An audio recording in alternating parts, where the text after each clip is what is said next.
What if everything you believed about getting old was wrong? That question sat like static in Frank Delaney's mind as he stared at the beige ceiling above his recliner. Outside, the Indiana wind rattled the windows with the same indifference it had for decades. It was the same wind that had blown over his mailbox this morning, the same wind that had flipped his neighbor's garbage bin last Thursday, and the same wind that, more and more, felt like it was erasing him one gust at a time. He reached over to the side table and picked up the letter that started it all, one of those envelopes you don't even have to open to understand the weight. It was a benefit summary from Social Security. A reminder that the world kept counting how close he was to the end. He didn't need reminding. Not with how the bones in his knees sounded when he stood, or how the world looked at him in the grocery store like he was already half gone. At 68, Frank wasn't sick, exactly. He wasn't dying. But he wasn't living either. Retirement wasn't the freedom they told him it would be, it was a slow, dusty crawl toward irrelevance.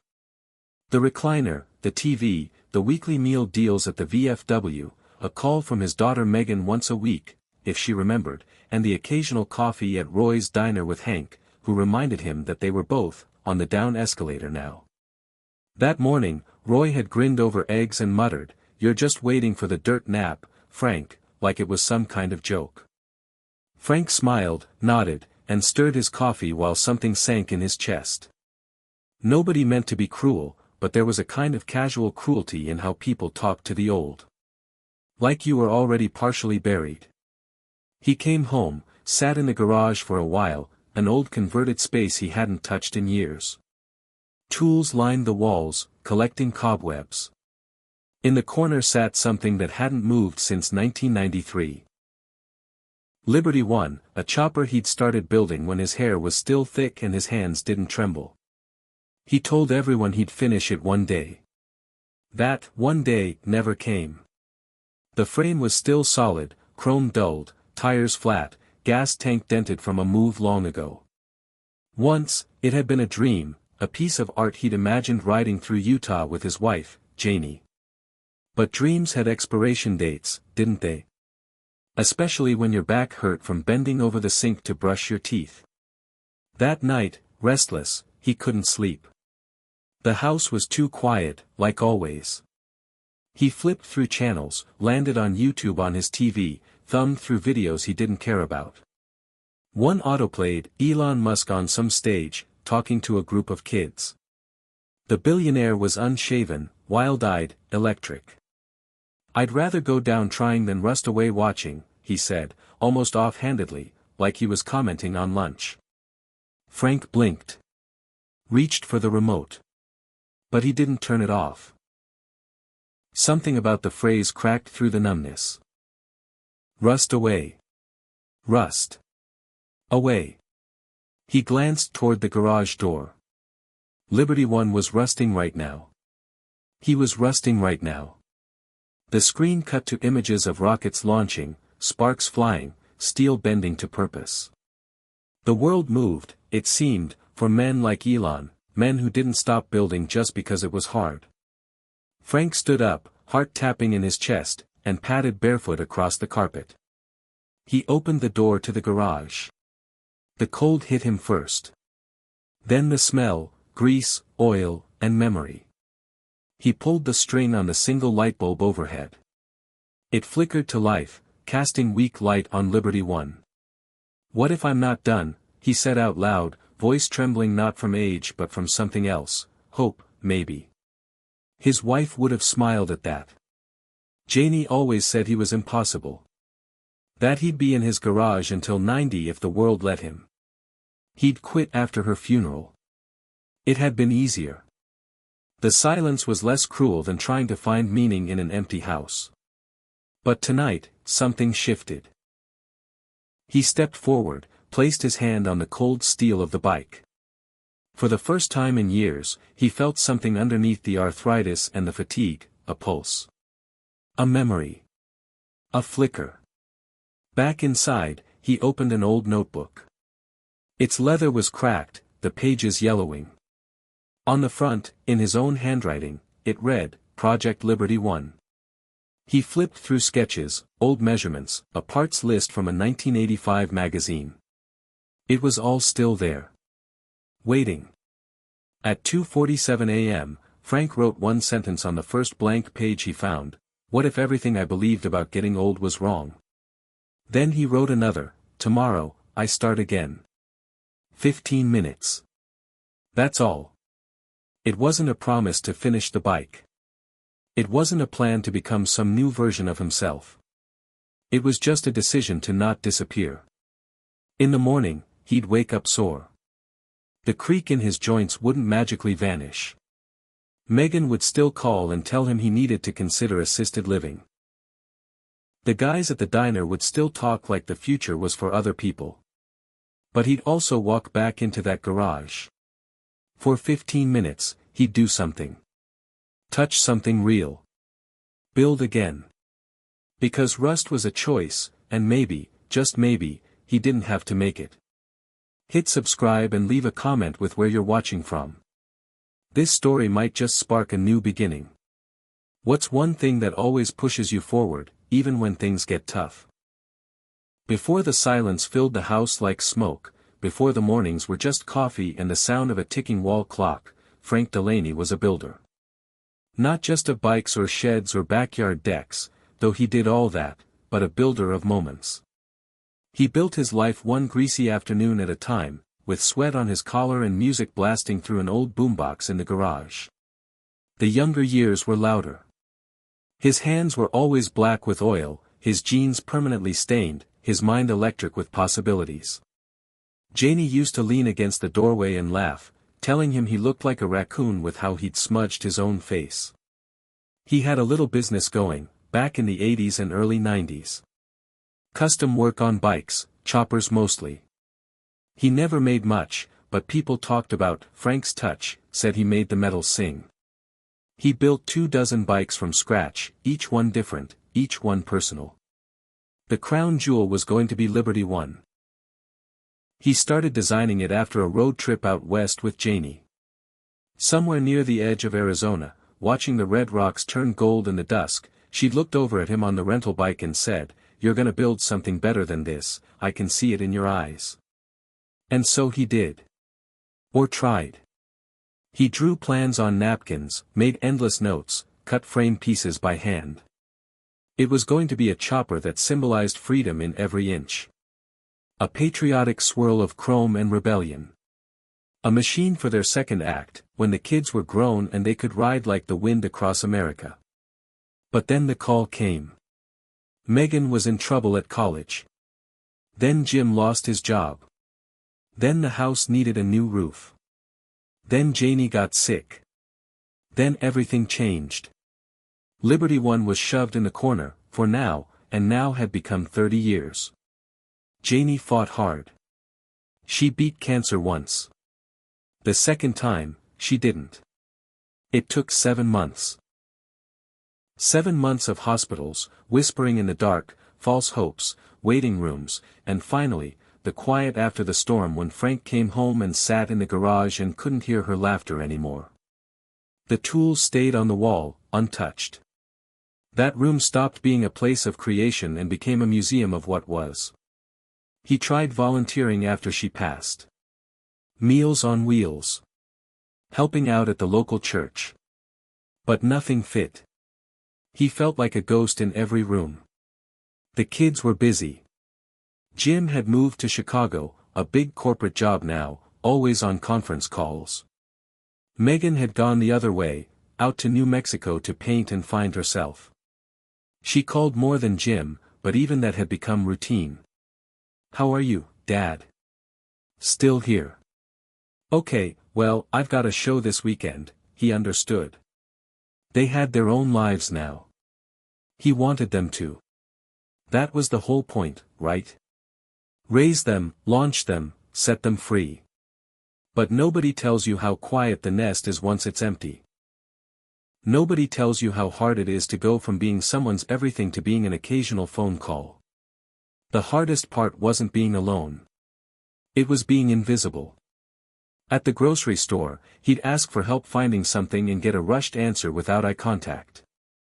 At restaurants, waitresses barely glanced at him. At the doctor's office, they spoke slowly, like his ears had aged more than his heart. He wasn't stupid. He wasn't senile. But he was old, and that seemed to be enough for the world to write him off. He'd sit in that recliner most days, trying not to nap, trying to read books he couldn't concentrate on, watching TV shows he didn't care about. And every once in a while, his eyes would drift to the garage door. He knew what was behind it. He just didn't know who he was anymore if he walked through it. Because if he opened that door, if he started again, and failed, what would that mean? That he really was too old. That the last thread connecting him to who he used to be would snap. And yet, the bike remained. Liberty One waited like a monument to a younger man's hope. Some days he thought about dragging it out to the curb. Just ending the idea. But he couldn't. Not because of pride, but because part of him still believed in what it symbolized. That he could be something other than what the world expected of a 68-year-old widower. He remembered how his grandson, Alex, used to visit when he was little. The boy was fascinated by the garage, used to ask endless questions about tools. But life moved, Megan moved, and now Alex was 17, into computers and sports and things Frank didn't understand. The connection had faded. Maybe it was his fault. Maybe he should have reached out more. But what would he have said? Want to come see a rusted bike I never finished? Regret settled in layers. It wasn't one big explosion. It was a steady drip, like a leaky pipe behind the wall. Regret about not finishing Liberty One. About not calling Alex on his birthdays. About not hugging Janie more in those last weeks. About losing track of the man he used to be. There was one moment he kept replaying, over and over. It was 10 years ago. Janie had just gotten her second clean scan. They were celebrating with ice cream on the front porch. The sun was setting. She looked over and said, "You know, you were always happiest when you had grease under your nails." He laughed. "You mean when I wasn't tracking it into the kitchen?" She smiled. "No, I mean it. You lit up in that garage. I hope you get back to it someday." He nodded, but never did. After she passed, those words turned to knives. He had a gift, she believed in it, and he buried it with her. Until last night. Until that voice on the screen, Elon Musk, who wasn't even talking to him, not directly, but spoke something that went straight through the layers of dust and excuses. "I'd rather go down trying than rust away watching." Frank hadn't tried in years. He'd observed. Endured. Waited.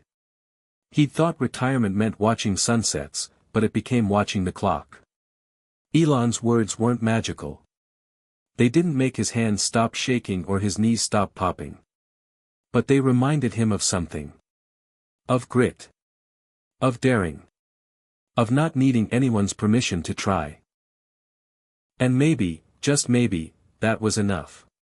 So now he had the journal open again. Same cracked leather, same old handwriting. Project Liberty One. He stared at the blank page beneath the date. 1,500 hours.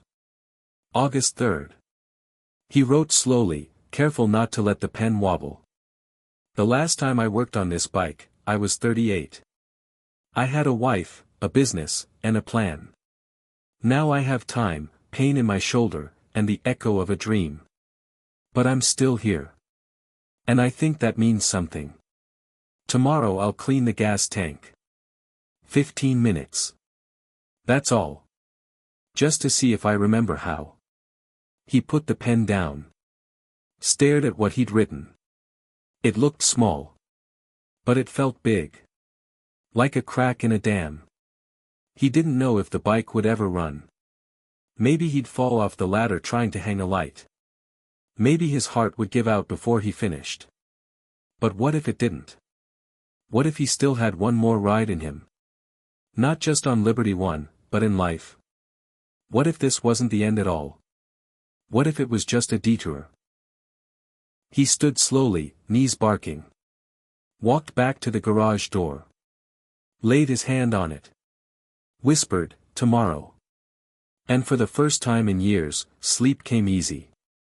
Frank woke before the alarm, not that he needed one. After 65, your body becomes its own cruel clock, buzzing you awake at 5:15 whether you like it or not.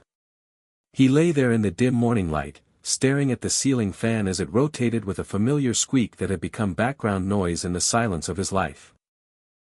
But this morning, something was different. There was a strange flutter under his ribs. Not quite excitement, more like the ghost of it. A hint of purpose, maybe. He swung his legs out of bed, and the floor felt colder than usual. His knees cracked in protest as he stood, shuffled to the bathroom, and caught a glimpse of himself in the mirror. His beard was whiter than he remembered.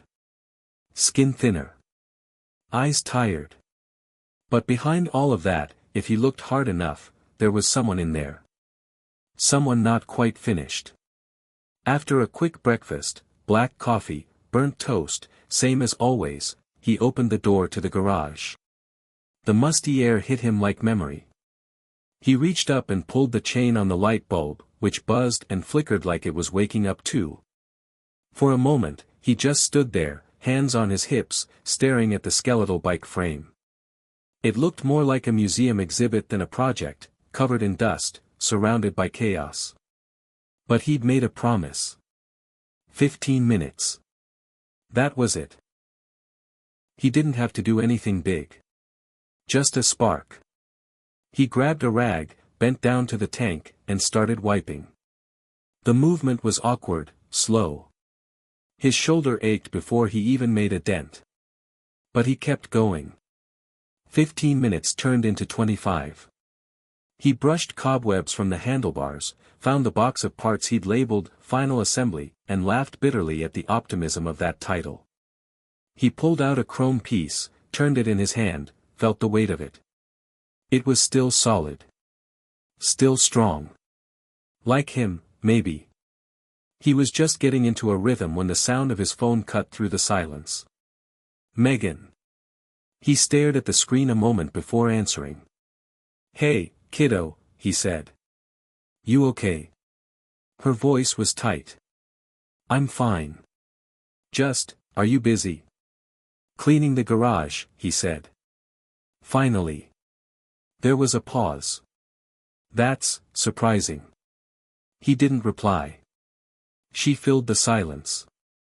"Dad, I've been meaning to talk to you. You've been on your own for a while now, and I just worry. It might be time to consider a different arrangement." "What kind of arrangement?" he asked, already knowing. "There's a place near me. Assisted living. It's not a nursing home, it's nice. Independent. Support when you need it." He exhaled slowly. "I appreciate your concern. I do. But I'm not ready for that. Dad, you had a stroke 3 years ago. You barely leave the house. I leave when I want to. You spend most days in that recliner. And today I didn't." She sighed. "I'm just saying, you don't have to prove anything. Nobody expects you to go rebuilding motorcycles or whatever." "I'm not proving anything," he said. "I'm remembering." Another pause. "Okay. Just be careful." "Always am." They hung up, and the quiet came rushing back in. He stared at the tank again, hands clenched. He could feel it already, doubt leaking in through the cracks. He didn't blame her. She cared. But that didn't make it easier. Later that afternoon, he went to Roy's diner. His old friend Hank was already there, hunched over a plate of meatloaf. "Look who's still breathing," Hank said without looking up. Frank slid into the booth. "You ever think we talk more about death than life?" Hank shrugged. "We got more of the first ahead of us." Frank stirred his coffee. "I worked on Liberty One this morning." Hank blinked. "That old bike? You serious?" 15 minutes. Cleaned up the tank. Dug out some parts. Hank laughed. You planning on riding it into your 80s? Why not? Frank, Hank said, leaning in, I say this as a friend. That bike is a relic. You could throw your back out just lifting the damn thing. Then I'll lift it slower. You trying to prove you're still young? No, Frank said. I'm trying to remember what it feels like to be alive. Hank leaned back, shaking his head. You always were the dramatic one. Maybe. Or maybe I'm just tired of feeling invisible. Hank didn't reply, just went back to his meatloaf. Frank left early. On the way home, he stopped by the pharmacy. The clerk, a girl in her 20s, rang him up without making eye contact. You doing okay today, sir? She asked without inflection. Yeah, he said. I'm building a motorcycle. She blinked, finally looking up. Really? He smiled. Really? That's kind of awesome. He tipped his hat and left. When he got home, he sat in the garage again, stared at Liberty One, and thought about how strange it was that a few bolts and steel pipes could hold so much of his history. The laughter of Janie. The dreams he shelved. The man he used to be. The next morning, he turned on the news and saw another clip of Elon Musk. A documentary piece, something about risk and innovation. The camera caught Musk talking to a group of engineers, mid-conversation, but the audio was clear. People think age is what stops them, Musk said. But what really stops them is fear. Fear of being irrelevant. Fear of failing. Fear of looking stupid. If you care more about fear than building something, then you're already obsolete. Frank turned the volume up. The screen showed a rocket test, a burst of fire and speed rising into a sky that didn't ask how old the builder was. That night, Frank found the spark plugs. Cleaned them carefully, hands trembling but determined. Liberty One wouldn't start for a while. But it would start. It had to. The next day, he called Jim. Left a message. Hey, son. I was thinking, maybe you and Alex could come out sometime. I'd love to show him the garage.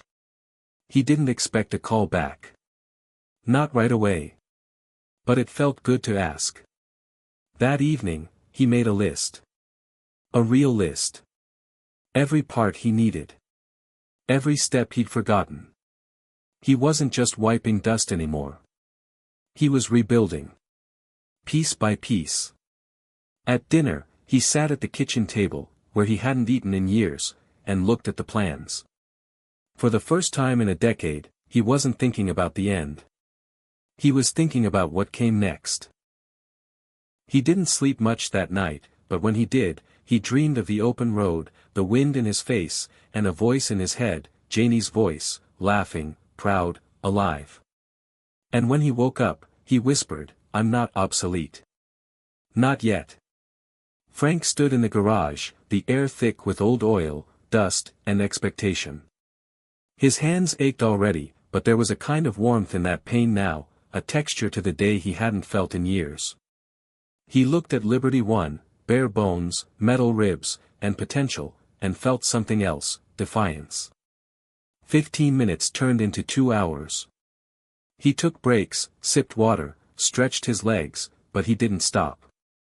He found an old manual with his margin notes from decades ago, yellowed but still legible, and flipped through it like a priest reading scripture. He laid out the ignition system pieces like a surgeon preparing for operation. Somewhere around hour 3, the front door opened. Dad? Megan's voice. Garage, he called. He heard her footsteps pause. You're in the garage? Been here all morning. She appeared in the doorway, frowning, her hair tied back and her phone still in her hand like a lifeline. Are you serious right now? He looked at her, grease on his knuckles, sweat on his brow. Serious as a stroke. That's not funny. I wasn't joking. Dad, this is dangerous. You shouldn't be lifting things, you're alone, what if you fall again? Then I'll get back up. She stepped forward, looked at the parts spread out, the partially reassembled bike. You're really doing this?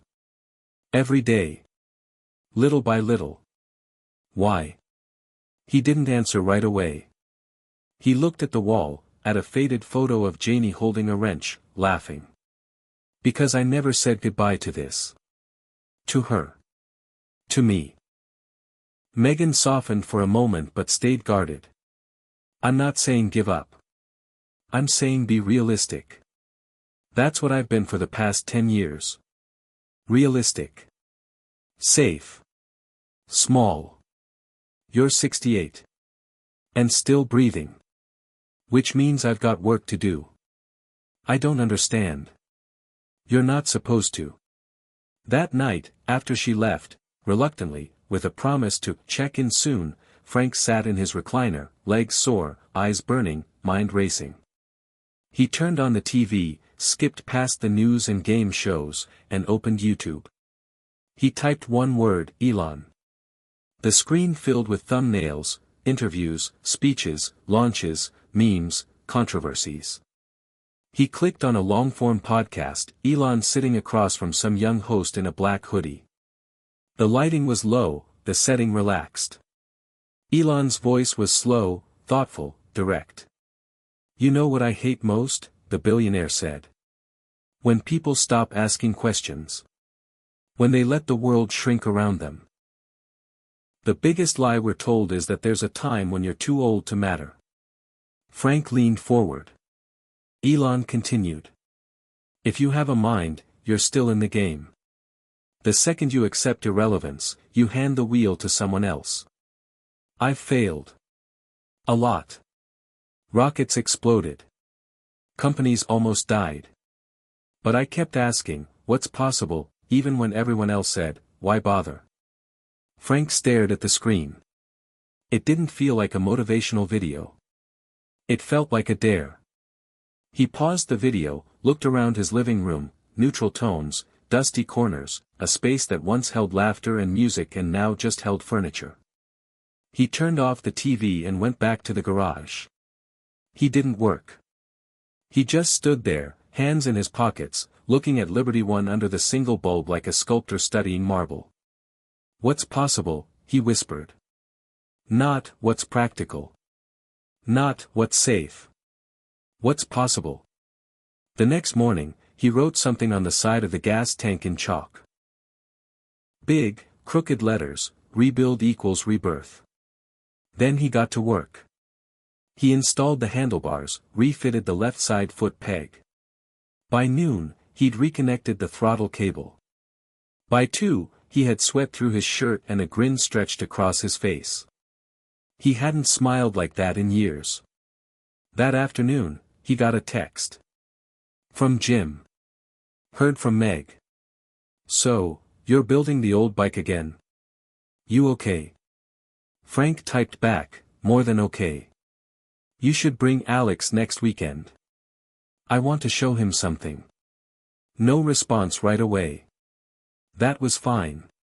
The seed was planted. That evening, Frank sat on the back porch with a beer and let the wind hit his face. There was a smell in the air, cut grass, distant barbecue. Summer was fading, but it wasn't gone yet.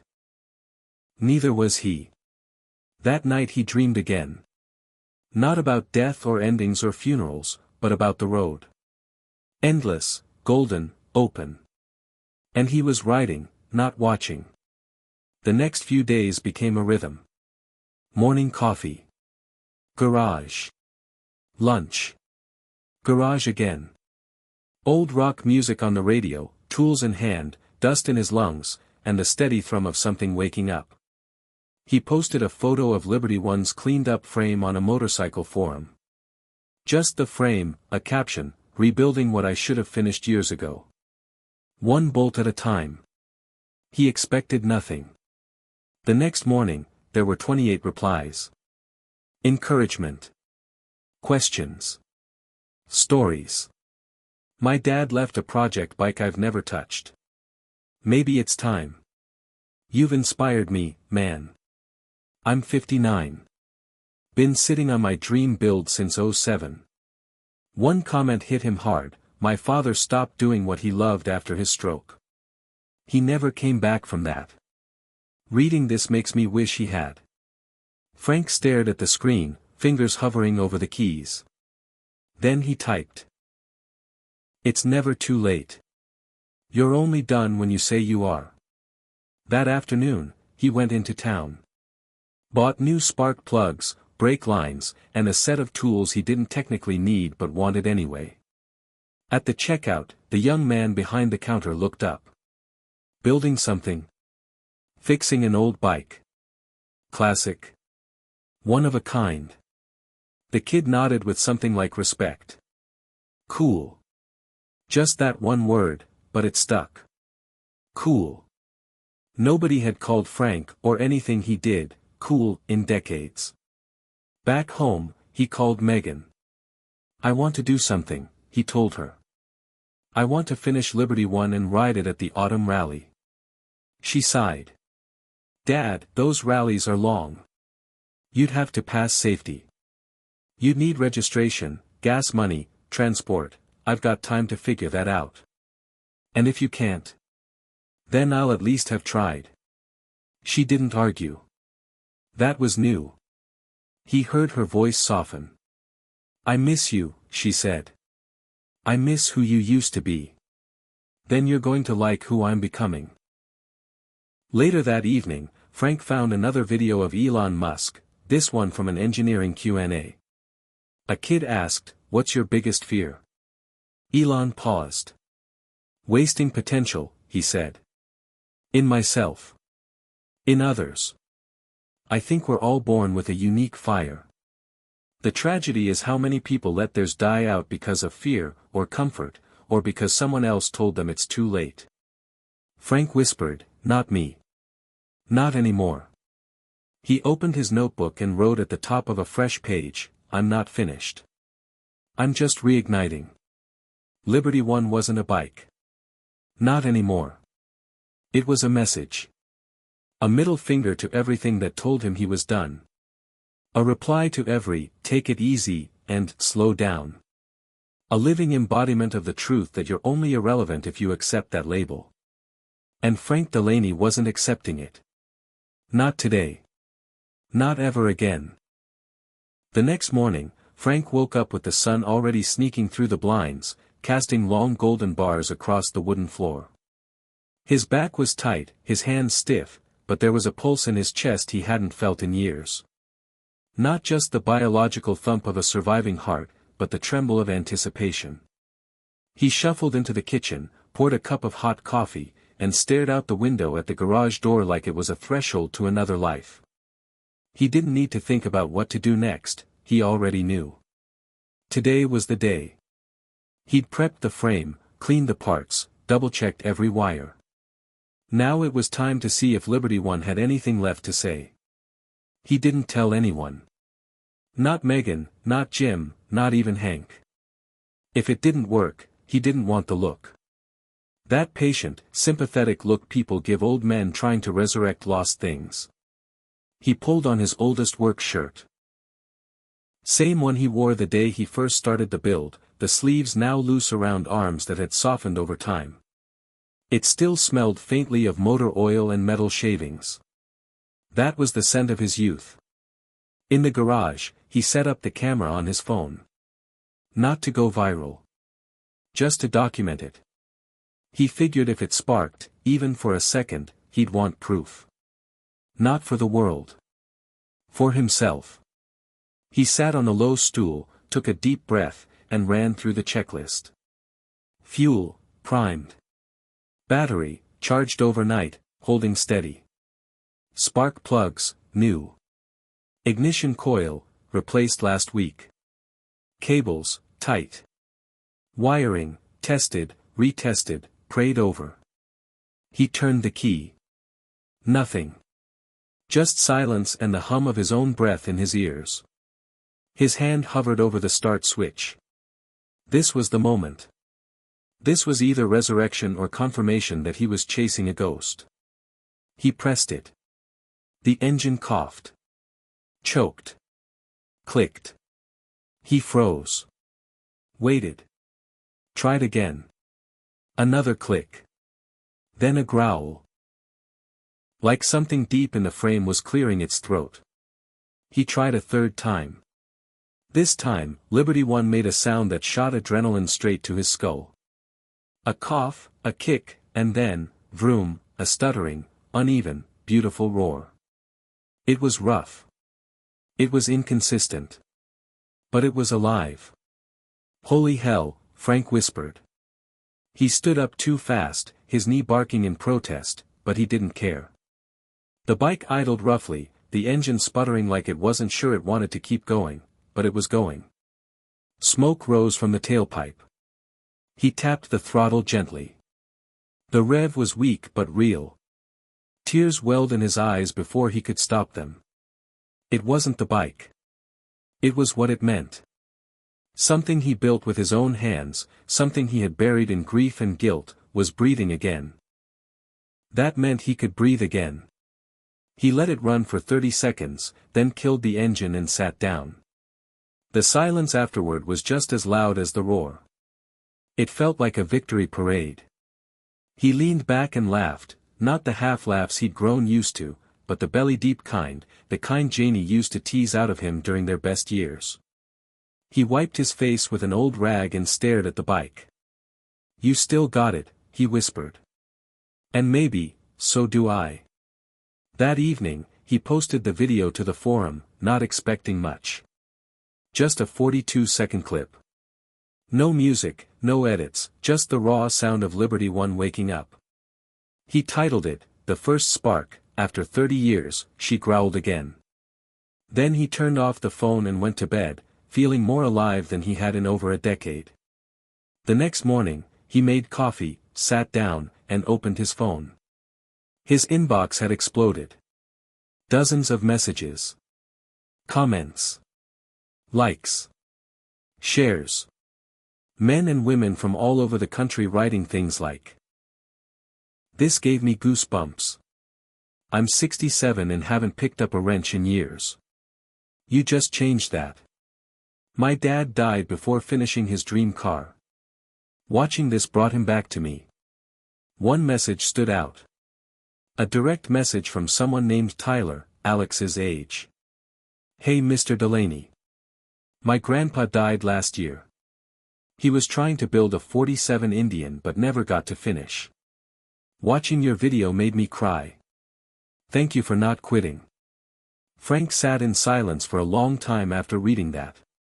Not just from emotion, but from the weight of it. He hadn't realized that trying again, something so small and personal, could ripple outward. He was just rebuilding a bike. But maybe it was more than that. Maybe it was a signal fire. That afternoon, the garage door opened again, and this time, it wasn't a memory. It was a car. Megan's. She stepped out, sunglasses on, arms folded. "I saw the video." Frank braced himself. "Yeah. It was impressive." She hesitated. "Also terrifying. That engine sounded like it might explode." "It probably wanted to," he said, chuckling. "So did I." She didn't smile, but her stance softened. "You really lit it up." She started. Rough, but she started. Megan walked slowly into the garage, looked at the bike. "I forgot how much chrome there was. Can't ride a dream that doesn't shine," he said. She touched the handlebar gently, like she was reaching back through time. "Mom would have loved this." He swallowed hard. "She'd be here. Teasing me for wearing the same shirt, drinking my coffee too late. She always said you were your best self in here." "I think I forgot that for a while." Megan nodded. "I'm sorry I tried to talk you out of this. You were trying to protect me. Still, you're proving me wrong." "That's what dads are for," he said. Later that week, Hank dropped by. Brought coffee and a look of disbelief. You actually got that pile of bolts to fire up? Damn right. I'll be, Hank muttered. Well, now you've got to name her. Already done. Liberty One. Still fits. Hank sat on the workbench, looked around the garage. It's like time travel in here. Not quite. But it's a better future than what I was living. The next day, Frank drove to the local DMV to inquire about registration. The clerk looked at him like he was joking. This model hasn't been registered since 1995, she said. That's correct. It's street legal. It will be. And you're going to ride it? That's the plan. God bless you, she said, handing him the form. Back home, he called Jim again. No answer. Left a message. Son, I know we haven't always seen eye to eye. But I'd like you and Alex to see the bike. I think it might be time for us to talk. That night, he rewatched the Elon Musk clip, the one where he said, "Fear is the thing that ages you fastest. Not years. Fear." Frank nodded to the screen. Not anymore, he whispered. Before bed, he opened the garage one more time. The moonlight poured in. Liberty One sat still, waiting. But she wasn't dead. Not anymore. She had a pulse now. And so did he. Frank's hands weren't what they used to be. They trembled in the morning, a dull stiffness settling into his knuckles like squatters who refused to leave. There were days when gripping a wrench felt like closing his fingers around lightning. Still, every morning, he walked into the garage and ignored the protest. He rubbed a little Tiger Balm into his palms, flexed his fingers until they moved like hinges coming back to life, and got to work. The satisfaction wasn't in the speed. It was in the steady forward motion, the way each bolt tightened under his grip felt like reclaiming something no one thought he still had. Liberty One was no longer just a frame or a relic. She was taking shape. The engine had barked and coughed and rumbled back to life, and now Frank focused on the brakes, the cabling, the structure, anything that would keep him upright and alive when the time came to ride. He ordered parts online and found himself on the phone with a kid named Ethan from a classic bike supply company in Arizona. "Dude, wait, are you the guy from the video?" Ethan had asked. "The Spark Start one?" Frank chuckled. "Guilty. My grandpa sent that to me. He's 74 and now wants to rebuild his old Triumph. Says if you can do it, so can he." Frank smiled, a rare and unguarded smile. "Well then, tell your grandpa to get his hands dirty." The call ended with a discount and an invitation. If Liberty One ever made it to Arizona, they wanted to see it in person. Every day that passed, Frank felt less like an old man and more like a man with a mission. It wasn't that the pain went away, it didn't. His shoulder still ached from the injury years ago. His eyes weren't sharp. But when he stood over Liberty One, he didn't feel diminished. He felt transformed. One afternoon, while tightening the exhaust clamp, he remembered something he hadn't thought about in years. It was from when he and Janie were dating. She'd asked him what he wanted his life to be about, and without hesitation he had said, "I want to build something that outlasts me. Doesn't have to be big. Just real." And she had looked at him with those wide, laughing eyes and said, "Then build it. Don't wait for permission." He had forgotten that until now. For decades he'd waited for life to give him the green light, only to realize life rarely did. You either punched the gas or coasted to the grave. One night, lying in bed after a long day in the garage, Frank opened his laptop and typed Elon Musk quotes into the search bar. He scrolled, scanning the usual lines, until one hit him like a slap across the face. "Some people don't like change, but you need to embrace change if the alternative is disaster." He stared at the screen for a long time, then opened a blank email and wrote to Jim again. Subject, "Let's talk." The body, "Son, I know I wasn't always the easiest man to be around. I made mistakes. I held on too tight to things that didn't matter and let go of things that did. But I'm trying to be better. I'd like to see you and Alex. I want to show you what I'm building. It matters to me that you see it. He hovered over the send button, heart thumping, then clicked. The next day, he got a reply, "Will come Saturday." Alex is curious. So am I. Frank read the message twice, then exhaled like he'd been holding his breath for a year. Saturday couldn't come fast enough. In the meantime, he prepared. Not just the bike, but the space. He cleaned the garage, cleared off the workbench, pulled out a box of old photos he hadn't opened since Janie's funeral.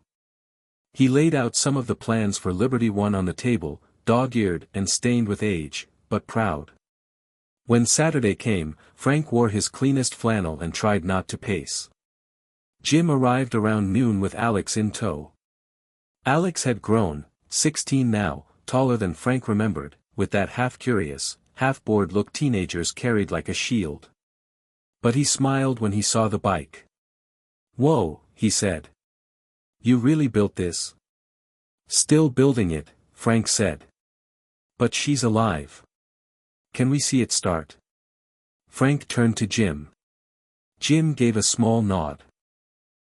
Frank wheeled Liberty One out into the driveway, checked the choke, turned the key, and hit the switch. She sputtered at first, then roared to life like she had something to prove. Alex lit up. "That's so cool." Frank looked at Jim, who was quiet, hands in his pockets. "She's still a little rough," Frank said. "But she runs." "I didn't think you'd actually get it started," Jim admitted. "Honestly, neither did I," Frank said. "But I couldn't shake the feeling that if I didn't try now, I'd never try again." They stood in silence, the engine rumbling like a heart. Then Jim said something Frank hadn't expected. "I remember when you used to talk about taking this on Route 66. Just you and Mom." Frank nodded. "She believed in it. Even when I didn't." "She believed in you," Jim said. Frank looked at the bike. "I'm starting to believe in me again too." Later that afternoon, Frank showed Alex how the engine worked, how the wiring connected, how each part had its role. Alex asked real questions. Listened. Engaged. Frank's heart swelled in ways he hadn't felt since he'd held the boy as a baby. That evening, after they left, Frank sat in the garage long after the sun went down, hands resting on the seat of the bike, eyes closed. The quiet felt full, not empty like before, but peaceful. Earned. He remembered another Musk quote he'd read that week. "When something is important enough, you do it even if the odds are not in your favor." That was what this was. Not just a bike. Not just a project. It was his refusal to vanish. It was his voice saying, "I am still here." He wasn't trying to be 25 again. He wasn't pretending his body wasn't aging. He was simply reclaiming agency. Purpose. Fire. The next day, he called Hank. "Rally's still 3 months out," he said. "Think Liberty One will be ready?" "Only one way to find out," Hank replied. "Ride her. She's not quite street legal. Doesn't stop some of the kids in this town." Frank laughed. "Let's do a test ride. Just around the block. See if I still remember how to lean." "If you fall," Hank warned, "I'm not lifting your stubborn but back up." "Fair enough," Frank said. "But if I ride it, you buy lunch." "Deal." The next day, Liberty One rolled down the driveway under a sky streaked with blue and gold. Frank wore an old helmet, jeans, gloves, and a grin. He straddled the bike, took a breath, twisted the throttle, and let her roll. The world moved differently on 2 wheels. The air felt more honest. The road more real. As he turned the corner at the end of the street, neighbors peeked through blinds. One waved. Another filmed on her phone. And Frank? Frank just rode, slow and steady, like time had finally caught up to him, and instead of dragging him down, it offered him a second chance. Old hands. New fire. And the road ahead. The morning was perfect for it, crisp air, clear skies, and the kind of silence that only existed before the world turned its engines on. Frank stood beside Liberty One, helmet in hand, heart steady but louder than usual. Today wasn't just a loop around the block. Today was a 6-mile route down through town and out onto the old highway that curved around the edge of a dry lakebed. He'd driven it in his truck plenty of times, but he hadn't really ridden it, since before Janie got sick. He told no one. Not Megan, not Jim, not Hank. This ride wasn't for show. It was a conversation between him and the part of himself he'd been trying to wake up since the first time he hit the starter switch on Liberty One. The engine came alive like it had something to prove, and Frank felt the rumble settle into his chest like a second heartbeat. He rolled out of the driveway slowly, easing through the neighborhood, passing houses that looked the same as they did 30 years ago except older, quieter, less alive. The stop sign at Maple felt like a gatekeeper. He paused, looked both ways, then gunned it gently. Liberty One responded beautifully. He merged onto the road leading toward the lakebed, the wind cutting against his jacket, not cold but assertive. It felt like the world was tapping him on the chest, saying, "You sure about this, old man?" And he was. For the first 3 miles, everything worked like magic. The bike roared, glided, leaned into turns like it remembered everything its builder had forgotten. Frank didn't feel 68. He didn't feel 38 either. He just felt right. Present. There. The road unspooled ahead of him like a ribbon, and the lake shimmered in the distance, empty and wide and waiting. He pulled off at a turnout, shut off the engine, and just sat there. The silence afterward was massive. He removed his helmet, letting the breeze hit his face, and took in the view. A hawk floated overhead. A pickup passed by on the other side of the highway, honked once. Frank waved without thinking. This was what he missed. This exact feeling. The stillness. The distance. The simple truth that he made it. But as he sat there, the fatigue began to sneak in. The adrenaline had masked it, but now his back throbbed. His hands ached. When he swung his leg back over the bike to mount again, his knee screamed. Still, he managed. The return trip was fine, for about a mile. Then the chain bucked. Not a break, but a slip. The bike jolted. He reacted fast, pulled over, cut the engine. His heart raced. He dismounted slowly, checked the chain, realized it had popped slightly off the rear sprocket. Not catastrophic. But not nothing. He crouched to fix it. That's when the pain struck, deep in his lower back, the kind that freezes you in place. He tried to stand. Couldn't. The muscles seized. His body felt like it was rejecting the very idea of this ride. Damn it, he hissed, clutching the side of the bike for balance. A wave of nausea followed.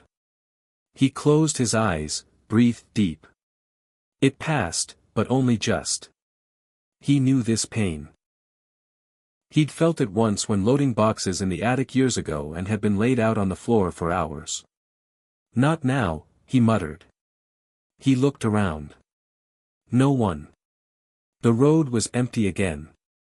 He checked his phone. 1 bar. No data. Of course. He thought about calling Megan. Or Jim. Or Hank. But he didn't. Not yet. He wasn't ready to say he'd failed. He forced himself upright, one agonizing inch at a time. Sweat poured down his temples. He reached into the tool pouch and adjusted the chain with trembling hands. It wasn't perfect, but it was enough to limp home. He climbed back on the bike, every movement a test of will, and started it again. The engine stuttered but caught. The ride home was slow. Every bump felt like a hammer to the spine. But Liberty One held together. So did Frank. Barely. By the time he pulled back into the driveway, his shirt was soaked, his face pale, and his breath shallow. He killed the engine and just sat there. Then the front door opened. Megan. She looked at him, expression frozen in disbelief. What happened? Took a ride, he croaked.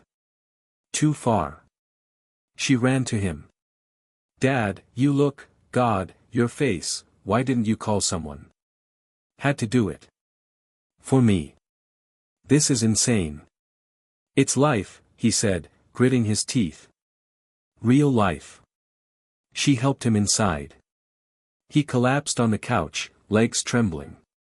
She put ice on his back, brought him water, stood over him like he was an idiot child. But there was fear in her eyes. You could have had a heart attack out there. Didn't. This proves nothing. It proves I'm still fighting. For what? She snapped. To hurt yourself. To prove you're not old. To prove I'm not gone, he said. That stopped her. She sat down across from him, voice soft. You scared me.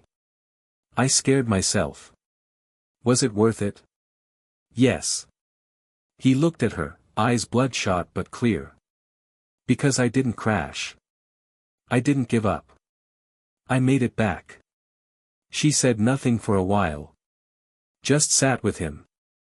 Later that night, when the pain dulled enough for him to move, he walked slowly to the garage and looked at Liberty One. She looked fine, dusty, chain a little loose, but fine. He placed a hand on the gas tank. You didn't quit, he whispered. Neither did I. He limped back to the house, lowered himself into his chair, turned on the TV. Elon Musk was on the screen. Old clip. Maybe 5 years ago. Talking about failure. You have to be willing to break, Elon said. That's how you find your limits. That's how you learn where you end and possibility begins. Frank turned off the TV. Sat there. Thought. Maybe that ride had broken something. Maybe not in his spine, but in his pride. In his illusion that he could fight time without cost. But what remained was stronger. Smarter. More resolved. The next morning, he didn't go into the garage right away. He iced his back. Took a walk around the block instead. Watched birds in a neighbor's tree. Let his body recover. Not because he was giving up, but because he was adapting. Changing. Elon had said you don't grow by being right. You grow by failing forward. Frank was doing both. Later that afternoon, Alex sent him a text, saw a clip on TikTok. Someone filmed you on the bike. Said it looked like an old king riding his war horse. Was that you? Frank laughed out loud. Replied, I guess it was. King might be a stretch. But the horse was real. Another message came in right after, can I come help next weekend? Frank stared at the screen. Then typed, absolutely. The ride had hurt. But it had opened something, too. A door. A connection. A deeper truth. That sometimes, the path back to life wasn't smooth.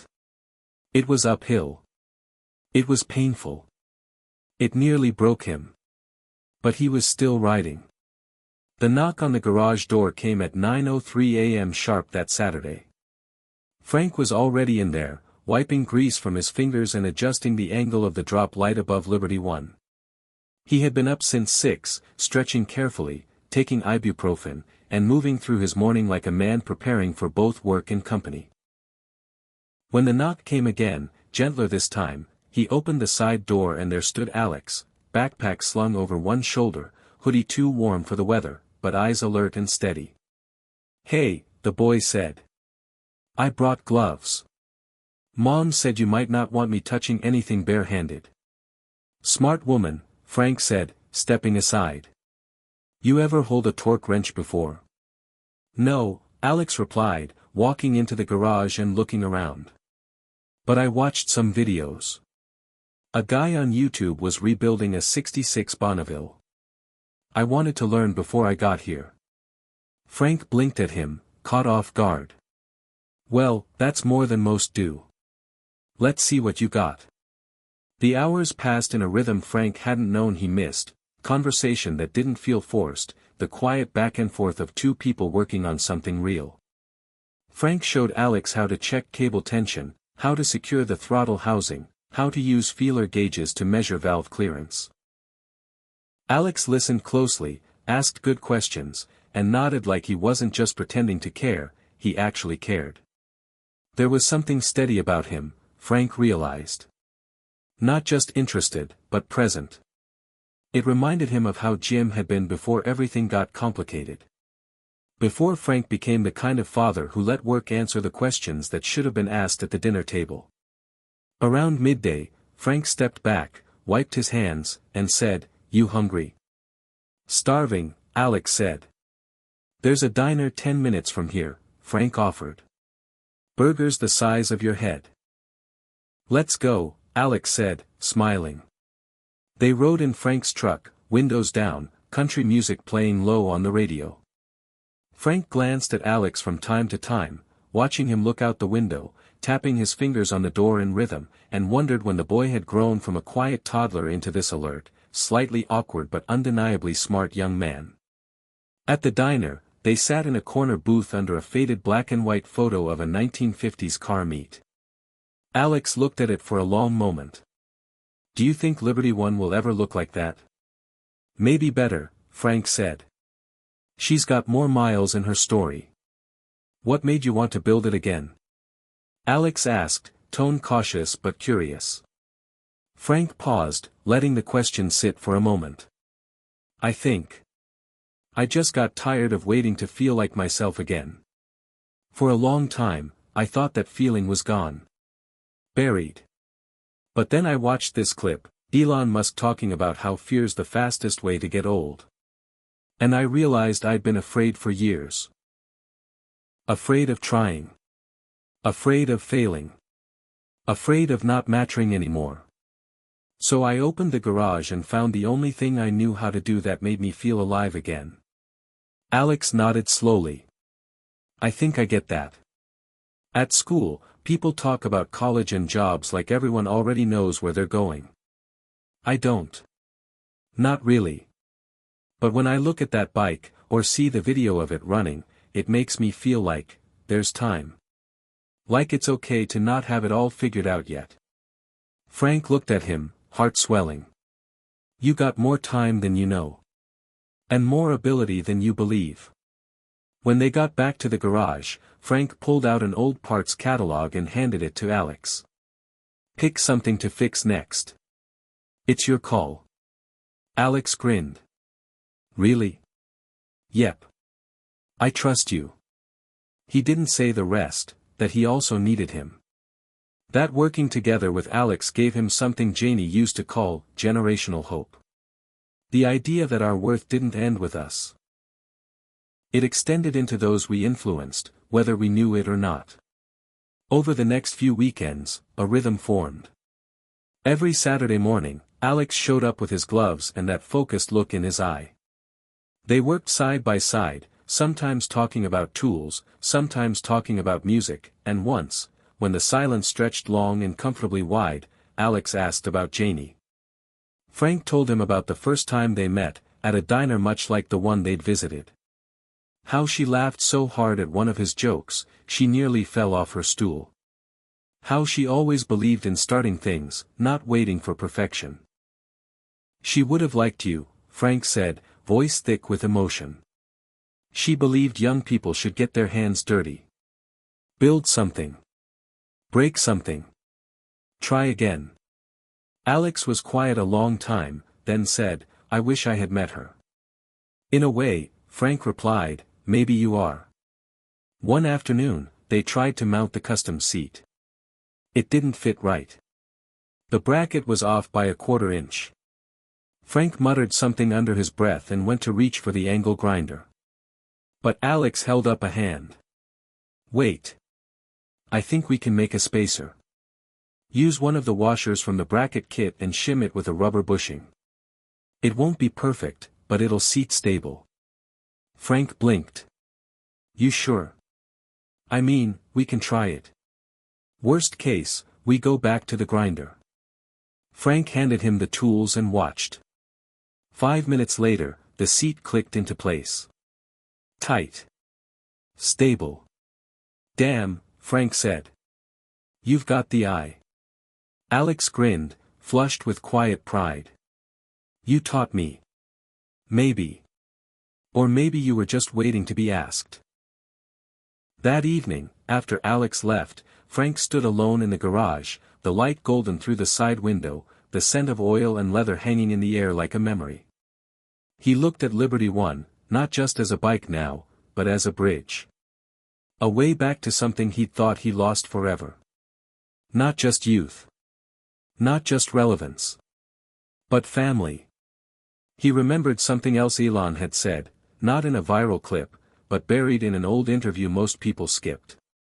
When you teach someone how to build, you're not just teaching them engineering. You're teaching them confidence. You're giving them the ability to shape their world instead of accepting it as it is. That was it. That's what had shifted. For years, Frank had accepted his world as it was, smaller, quieter, grayer. But now he was shaping it again. With his hands. With his grandson. With every bolt and wire and stubborn moment where the body groaned but the spirit pushed forward anyway. The kid in the garage wasn't just learning about bikes. He was learning how to fight for something. And Frank? He was learning, too. That he wasn't done. That this story still had chapters to write. That every tool passed across that workbench was a kind of promise, I believe in you. I see you. I trust what you're becoming. The rain came without warning, a soft but steady rhythm tapping against the garage roof like an old song Frank half remembered. He sat alone on a stool beside Liberty One, a socket wrench dangling in his hand, staring at nothing in particular. Alex had gone home an hour earlier, the two of them finishing a full afternoon rewiring the rear lights and replacing a cracked taillight cover Frank had somehow managed to keep in a drawer for 35 years. Everything looked right. The kid was a natural, no doubt about it. Frank had barely needed to explain the wiring diagram this time. But now, with the garage quiet and the drizzle turning into a solid downpour, a different kind of pressure crept in. He reached into the top drawer of his old metal toolbox, the one Janie had once called his second home, and pulled out a wrinkled photograph. It was him and Jim, early 90s, at a car show. Jim must have been 12. Frank's arm was slung over the boy's shoulder, both of them grinning wide in front of a cherry-red '67 Mustang convertible. Frank could still smell the wax on that car, remember the way Jim kept asking if it was fast and if it could beat Grandpa's bike in a race. That day had felt full of possibility. They used to talk about building something together back then. A go-kart maybe. Or even a small kit car if Frank ever had the time. But the time never came. Not really. There was always a deadline at work, a busted water heater, or just exhaustion. And then the boy got older. Got quiet. Started staying in his room more. Frank mistook that silence for moodiness, the kind every teenager had. He didn't know Jim was slowly pulling away, bruised by a father who barked instructions but never asked questions. And by the time Frank realized he'd missed the cue, the curtain had already started to fall. That's what haunted him now, more than anything, not the things he did, but the things he didn't say. That he never told Jim he was proud of the way he took care of Janie when she got sick. That he never apologized for throwing out that notebook Jim had filled with drawings of spaceships and Mars colonies, saying it was time to focus on real stuff. That he never once said, "I'm scared, too, son," even when the world was crumbling. He always thought being strong meant being stoic. Elon had once said, "You should take the approach that you're wrong. Your goal is to be less wrong." Frank didn't hear that quote until it was too late to say it out loud to his son, but it rang in his head now like a bell. He had been wrong. Not about loving his family, he loved them with everything he had. But he had been wrong about how to show it. About what mattered. And the weight of that miscalculation didn't get lighter with time. It got sharper.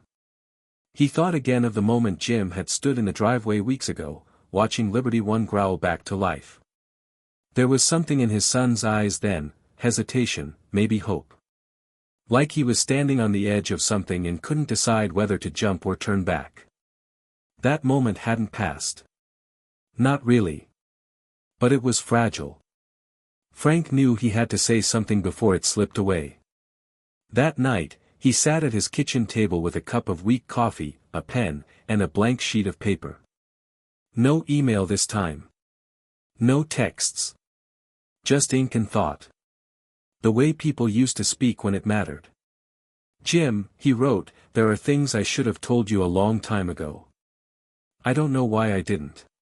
Maybe I thought I had more time. Maybe I thought you already knew. Or maybe I was just scared. I've made a lot of mistakes. Some of them I only started to see after your mom passed. Others I knew the moment I made them but didn't know how to fix. I want you to know I'm proud of you. Not just now. I always was. Even when I didn't say it. Especially then. I was proud of the way you stepped up during Mom's illness. Of how you put her needs ahead of your own, when I didn't. I was proud of how you became a man without asking anyone's permission. And I'm sorry. For not listening more. For pushing when I should have supported. For letting my fear of being irrelevant turn into criticism instead of curiosity. Working with Alex has been a gift I didn't expect. He's smart, kind, and has your stubborn streak. I see you in him, and it reminds me of how much I still want to be part of your life, not as someone who demands, but as someone who offers. I'm not writing this to fix everything. I know some things don't get fixed. But I'm writing it because I believe people can change. Even old men who once thought they couldn't. If there's still space, I'd like to take that ride with you. Maybe not on a motorcycle. Maybe just a talk. A coffee. Something real. No expectations. Just the truth. I miss you. Dad. He folded the letter carefully and placed it in an envelope. The mailbox stood at the end of the driveway, soaked from the storm. He walked out into the night anyway, let the rain hit his shoulders, felt his knees complain, and kept moving. The envelope slid in with a soft finality. There. Done. Not perfect. Not polished. But real. And that was enough. The next day, he didn't wait by the phone. He didn't watch the mailbox like a hound waiting for the postman. Instead, he worked in the garage, fixing the minor oil leak they'd found near the valve cover. He hummed to himself. Let the silence fill the room without swallowing him whole. Around 4, a car pulled up. Frank looked through the cracked garage window and saw Jim's hybrid parked at the curb. His heart jumped like a kid caught sneaking a cigarette. The door opened. Alex stepped out. Then Jim. They walked toward the garage together. Frank wiped his hands, tried to look casual, failed. "Hey," Jim said. His voice was neutral. "Got your letter?" Frank nodded. Figured it was time to write one. "I read it twice," Jim said. "First time with my guard up. Second time with my heart open." Frank didn't speak. Just waited. "I don't know where we go from here," Jim added, glancing around the garage. "But I'd like to keep showing up. See where it takes us." "That's all I want," Frank said, voice soft. "Just to show up. Maybe I could help you and Alex finish the seat mounts next week." "We'd like that," Frank said. It'd mean a lot. They stood there for a moment, the three of them, in the middle of the garage. Not saying much. Just existing. Side by side. In the middle of tools and oil and possibility. Later that night, Frank stood at the threshold of his garage, watching the sky turn orange and purple as the sun dipped low. Liberty One gleamed faintly in the last light of the day. Elon had once said, "I think it's possible for ordinary people to choose to be extraordinary." And Frank, for the first time in a long time, believed it wasn't too late to choose. Hit subscribe and leave a comment with where you're watching from. This story might just spark a new beginning. What's one thing that always pushes you forward, even when things get tough? Frank stood in front of the cracked mirror in the bathroom, eyes tracing the lines that time had etched across his face, each one telling a story of hard years, lost chances, and quiet battles. The reflection looked back at him, a man who had been told he was too old, too slow, too done. But beneath that weathered exterior, a spark had reignited, a spark Elon Musk's words had fanned into a flame. Some people don't like change, Elon had said in an interview that Frank had stumbled upon late one night scrolling through his tablet. But that's exactly what life is. Constant change. If you're not adapting, you're dying. Frank clenched his jaw. For years, he tried to adapt in the ways expected of someone his age, slowing down, stepping back, blending into the background. But Elon's words felt like a dare, a challenge that Frank couldn't ignore. He wasn't done. He was far from it. That morning, he put on his old leather jacket, the one that still smelled faintly of gas and sweat, and headed out before the sun fully rose. The town was quiet, dew settling on the grass like a promise of fresh beginnings. At the local community center, Frank had signed up for a class called Intro to Digital Fabrication. It was a small step, but a radical one for a man who once considered computers a mysterious and unnecessary evil. The instructor, a young woman named Maya with bright eyes and endless patience, welcomed Frank warmly. She didn't bat an eye at his age, treating him as just another eager learner. That felt strange and exhilarating all at once. As the day unfolded, Frank found himself immersed in 3D modeling software and the hum of CNC machines carving wood with precision. He stumbled, yes, and swore quietly when files wouldn't upload or designs didn't print right. But each mistake was a lesson, not a failure. This is the kind of rebellion Elon talks about, Frank thought. Not breaking rules, but breaking the idea that you have to stop learning. Back home, he set up a small corner in the garage with a laptop borrowed from Alex, some design sketches, and a coffee cup that had seen better days. He was working on a new component for Liberty One, a custom bracket that could hold extra batteries for a longer ride, an innovation inspired by Elon's electric ambitions. Late into the evening, Frank's fingers hovered over the keyboard, hesitation and excitement mingling. He thought of his old friends who told him to take it easy or don't push so hard. But Frank didn't want to ease into the sunset. He wanted to blaze a trail. He thought about the idea of an old rebel. Not reckless, but defiant in the face of societal expectations that aging meant fading away. He imagined Elon Musk's fearless gaze, that relentless drive to challenge the impossible, and felt a surge of courage.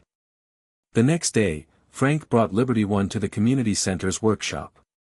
He explained his idea to Maya, who smiled and offered help with the design software. Together, they tweaked the model, made adjustments for weight and balance. For the first time in decades, Frank felt like he was not only building a machine but rebuilding himself. Word started to spread in town.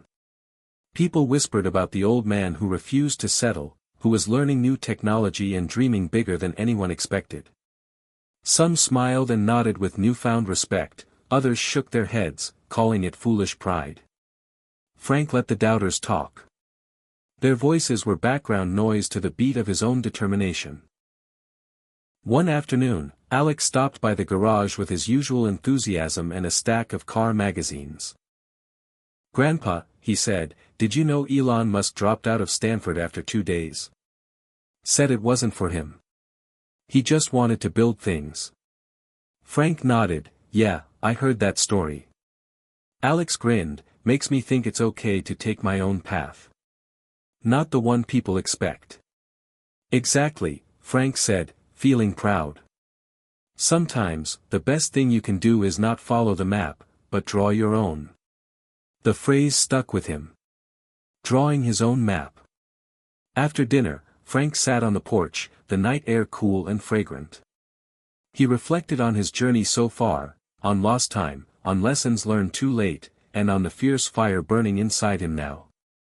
Elon had spoken of working like hell, of being willing to endure failure after failure until success came.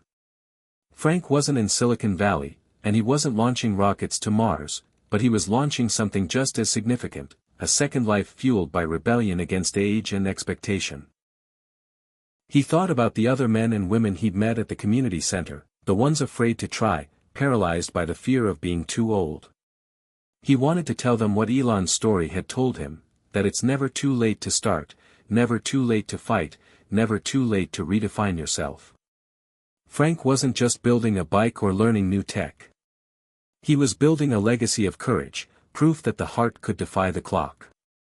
As the weeks passed, Liberty One's new parts took shape, a sleek, heavier battery pack that gave the bike a new hum of power. Frank and Alex took the bike on longer rides, exploring back roads where the trees stretched tall and the wind carried freedom.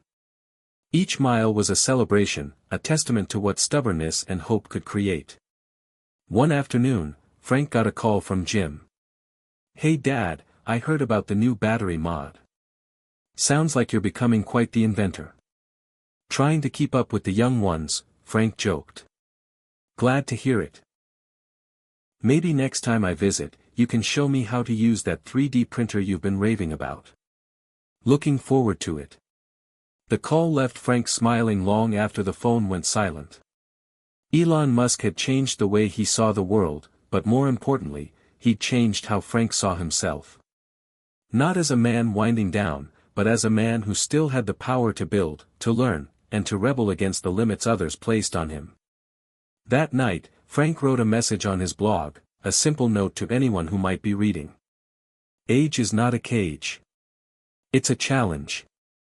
If you feel stuck, look for the spark that makes your heart beat faster. For me, it was Elon Musk's refusal to accept too late. What's yours? And with a deep breath, he hit publish. The comments started to come in, stories from people who felt invisible, forgotten, yet hopeful. Frank felt a quiet pride swelling inside him. He was no longer alone. He was part of something bigger, a movement of old rebels rewriting the rules of aging. Elon's voice, distant but clear, echoed in his mind, "When something is important enough, you do it even if the odds are not in your favor." For Frank, the odds had never felt better. Frank woke before dawn, the familiar creaks of the old house greeting him like old friends. The floorboards groaned beneath his feet as he shuffled to the kitchen, the coffee pot's hum filling the silence. Outside, the sky was still dark, but the promise of a new day was unmistakable.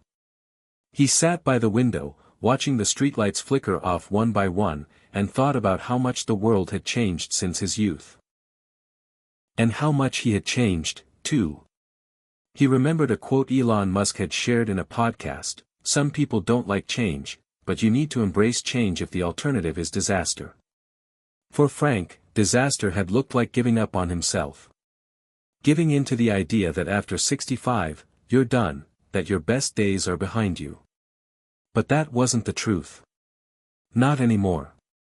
The past few months had been a whirlwind, from rekindling a fragile relationship with Jim to diving headfirst into technology classes, to building and improving Liberty One alongside Alex.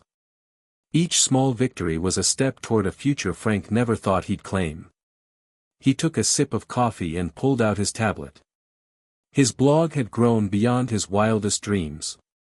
Letters and messages poured in daily from people like him, seniors feeling overlooked, afraid, yet hungry for change. Frank read each one with a sense of responsibility and hope. There was Margaret from Ohio, who'd started learning to code at 68 after her husband passed. Tom from Kansas, who used Elon's story as motivation to finish writing the novel he'd abandoned for decades. Even a former engineer in California who credited Frank's posts for pushing him to start a new career in renewable energy. It was clear, the unseen future was unfolding for all of them, waiting to be claimed. Later that morning, Frank met Alex at the garage. They had a plan to integrate solar panels onto Liberty One's custom battery housing, an ambitious upgrade that mirrored Elon's push for sustainable energy. As they worked, Frank noticed the boy's eyes shine with excitement and respect. "You ever think about what Elon would do if you were here?" Alex asked, tightening a screw. "I imagine he'd tell us to dream bigger, push harder," Frank replied. "And to never stop learning." The thought of pushing harder reminded Frank of the doubts that still lingered beneath his newfound confidence, the sneers of neighbors who whispered that he was too old to be messing with gadgets, the worried looks from doctors who advised him to take it easy. But Frank wasn't listening anymore. Instead, he embraced Elon's defiance, the radical idea that age was not a limit but a launch pad. That afternoon, Frank attended a local town hall meeting to speak about bringing more programs for older adults interested in technology and innovation. His speech was raw and honest. "We're not relics. We're not finished. We're the ones with stories, with resilience, and with the courage to face change head-on. We just need a chance." His words sparked conversation, and for the first time in years, Frank felt the pulse of community shifting. People began to see aging differently, not as a decline but as a new frontier. Walking home, the sun warmed his face, and Frank realized the biggest change wasn't in the tech or the bike or even in his relationships. It was inside him, the quiet knowing that the future was still his to shape. Elon Musk's vision had given him permission to rewrite his story, to live not as a man defined by years past but as a pioneer of what's possible, no matter the age. That night, as Frank lay in bed, he dreamed of the road ahead. A road full of challenges and triumphs, setbacks and breakthroughs, but always moving forward. Because the unseen future, he now knew, belonged to those brave enough to seize it. Frank stood at the edge of the town's community center, his hands shoved deep into the pockets of his worn jacket. The evening sun filtered through the windows, casting long shadows across the parking lot, and he felt a flutter of nerves twist in his stomach. Tonight wasn't just any night. It was the night he was going to share his story, his journey of rediscovery, rebellion, and rebuilding, with a crowd of people who might finally understand. The flyer he'd helped design promised an event called Reignite Your Spark, Aging with Purpose and Passion. Frank wasn't sure how many would come, but he knew that if even one person left inspired, it would be worth it. As the doors opened, familiar faces trickled in, neighbors, acquaintances, and a few new ones drawn by the buzz of something different in the air. Alex sat in the front row, his eyes steady and supportive. Jim arrived late, slipping quietly into a seat near the back, his expression unreadable. When Frank was called to the stage, his heart pounded. But he took a breath and stepped forward, the mic cool in his hand. "What if I told you everything you believe about getting old is wrong?" he began, the room quieting instantly. "What if I told you that just because the calendar says you're over 65, it doesn't mean you're done? That there's still fire left to burn, and that fire can light the way to a life you never imagined?" He saw nods, the flicker of recognition in the eyes before him. Frank shared his story, the lonely years after Janie's passing, the regret over a strained relationship with Jim, the feeling of fading into invisibility. But he didn't dwell there. He told them about the moment he discovered Elon Musk's words, the challenge to be less wrong, and to embrace change no matter the odds. He spoke of signing up for technology classes, learning 3D modeling, rebuilding Liberty One, and the unexpected bond that had formed with Alex. Frank wasn't just sharing a tale of mechanical repairs and late-in-life hobbies, he was telling them about transformation, about breaking free from the chains society placed on aging. "I was told to slow down," Frank said, his voice firm.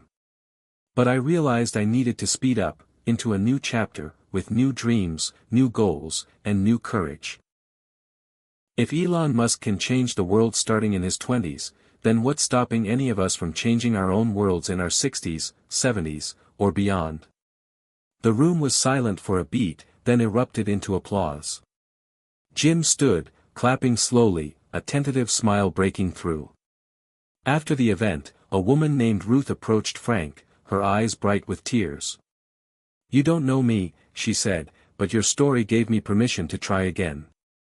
I lost my husband last year and felt like my life was over. But hearing you, knowing you felt that way and found a way forward, it's like a lifeline." Frank nodded, feeling the familiar warmth of connection. This was why he had started the blog, why he had chosen to fight the labels of old age. "We're all still here," he told her quietly. "Still capable of more." Over the next few weeks, the momentum grew. Frank was invited to speak at local schools, senior centers, and workshops. His blog became a hub for stories of second chances and late blooms. He even started a small project with Alex and a group of seniors, building simple electric bikes designed to be accessible, affordable, and empowering. Frank's transformation rippled outward, challenging the town's view of aging. At home, things with Jim were healing too. They took long rides together, talking about the past without blame and dreaming about the future without fear. One afternoon, Jim said, "You were right, Dad. It's never too late to start over." Frank smiled, feeling that old, stubborn fire in his chest burn brighter than ever. He realized Elon Musk hadn't just changed his mind, he'd changed his life.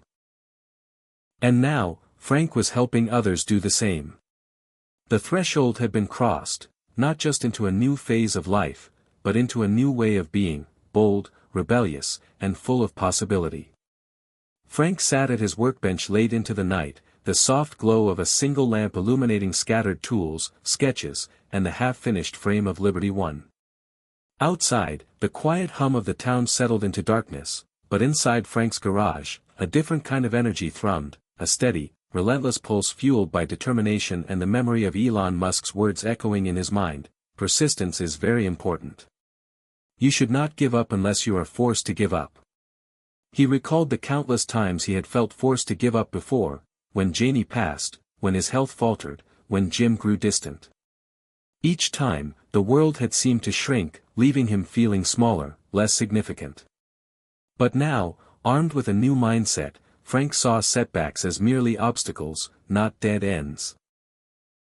The battery system he was designing for Liberty One had run into a snag. The latest prototype overheated under extended use, threatening to damage the delicate circuitry. Frustration threatened to overwhelm him, but instead of quitting, Frank remembered Elon's relentless work ethic, how Musk had pushed through multiple rocket failures before SpaceX succeeded. He wiped the sweat from his brow, tightened his grip on a soldering iron, and dove back in. The hours stretched on, marked only by the steady tick of the wall clock and the occasional sip of cold coffee. Frank's hands moved methodically, adjusting wiring, reconfiguring circuits, testing connections. The idea of failure no longer terrified him, it was a necessary step on the road to innovation. The phone buzzed with a message from Alex: "Got some ideas for the battery cooling system. Can swing by tomorrow after school." Frank smiled. He wasn't alone in this anymore. Together, they were a team, a multi-generational force fueled by curiosity and a refusal to accept limits. The next day, Alex arrived with enthusiasm and a stack of diagrams he'd pulled from online forums and technical guides. They worked side by side, exchanging ideas, challenging assumptions. Frank was amazed at how much he was learning and how much he still had to contribute. Their collaboration reminded him of Elon's emphasis on combining bold vision with practical problem solving. Slowly but surely, the battery began to cool more efficiently, and Liberty One's performance improved. Frank tested the bike around the neighborhood, feeling the smooth power surge beneath him like a pulse of new life. Each ride was a triumph, a testament to persistence and the refusal to be defined by age or circumstance. Yet persistence wasn't just about mechanics, it was about relationships, too. Frank thought often about his evolving bond with Jim. The walls of silence and resentment were crumbling, replaced by cautious conversations and shared memories. One afternoon, Jim surprised Frank by showing up at the garage with a gift, a worn leather-bound journal. "I found this while cleaning the attic," Jim said quietly. It's your old sketchbook from when you were building your first bike. Frank opened it carefully, fingers tracing faded pencil lines and notes filled with youthful dreams and ideas. It was a reminder of the spark that had always burned inside him, even when life's weight had dimmed it. You never stopped being an inventor, Jim said, even if you thought you did. Tears pricked Frank's eyes. It was the kind of encouragement he'd longed for, the silent approval that meant more than words. Frank's persistence was paying off in ways he hadn't imagined, repairing machines, repairing hearts, and rebuilding a future. His blog was thriving, filled with stories of people who refused to give up, who faced challenges head-on and found new purpose. Readers wrote to him about learning new skills, starting businesses, rekindling old passions. The community around him was growing stronger, united by the belief that age was not a barrier but a bridge. One evening, Frank received an unexpected email, an invitation to speak at a regional conference on aging and innovation. The organizers had heard about his work and wanted him to share his story with a broader audience. Frank hesitated, the familiar doubts creeping in. Was he really ready for such a spotlight? But then he thought of Elon Musk standing before crowds of skeptics and believers alike, speaking with unshakable conviction. He realized this was another chance to persist, to push past fear and seize opportunity. When the day arrived, Frank stood backstage, heart pounding, but the roar of the crowd waiting for him gave him strength. He told his story with raw honesty, from the depths of despair to the flames of reinvention, emphasizing that persistence was the secret ingredient to transformation. The audience responded with standing ovations, and afterward, people came forward to thank him, sharing their own struggles and hopes. Frank felt a profound sense of purpose. His journey was no longer just his own. It was part of a larger movement challenging society's narratives about aging, a movement fueled by persistence and courage. Back home, as he sat once again in his garage, Frank reflected on how far he'd come. The road hadn't been easy, but every failure, every setback had been a step forward. He thought of Elon Musk's relentless drive, the refusal to quit no matter how impossible the dream. And he knew one thing for certain: persistence was not just about surviving, it was about thriving, about proving that no matter your age, you could still change your story, your world, and maybe even the world at large. The gray light of a misty morning crept through the cracked window of Frank's bedroom, casting shadows that seemed to linger longer than they should. Despite the steady progress he'd made, a familiar weight settled over his chest, a creeping doubt that whispered, "Who do you think you are? At your age, why even try?" The ghosts of old insecurities were stubborn. They came not from outside but from deep within, sowing questions that could paralyze even the strongest will. Frank sat on the edge of his bed, staring at his hands, the same hands that had rebuilt Liberty One, mended fences with Jim, and written countless blog posts encouraging others. How could those hands be so full of doubt? It wasn't the first time doubt had returned, but this time, it felt heavier. The failures and obstacles, past and present, pressed on him, threatening to snuff out the fire Elon Musk had ignited inside.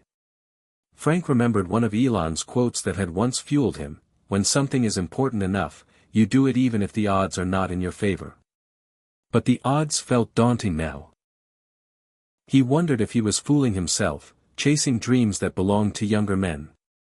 The world was changing fast, and sometimes Frank felt left behind, a relic struggling to keep pace. That afternoon, he called Alex, hoping to find clarity in their usual collaboration. But when Alex arrived, bubbling with ideas and plans, Frank forced a smile that didn't reach his eyes. "What's on your mind, Frank?" Alex asked gently. Frank hesitated, then admitted, "I'm scared. That I'm too old for this. That maybe I'm holding you back." Alex shook his head firmly. "You're not holding me back.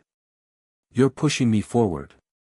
You're showing me what it means to keep going, no matter what." His confidence was contagious, but Frank's doubt clung stubbornly. Later that evening, Frank turned on the news. A segment about Elon Musk's latest space launch flashed across the screen: failure followed by success, setbacks overcome by persistence. Elon's face appeared, calm and resolute. Frank felt a flicker of hope, but also the ache of feeling small in a world of giants. The next day, the community center held a workshop on mental health for seniors, addressing loneliness, depression, and self-doubt.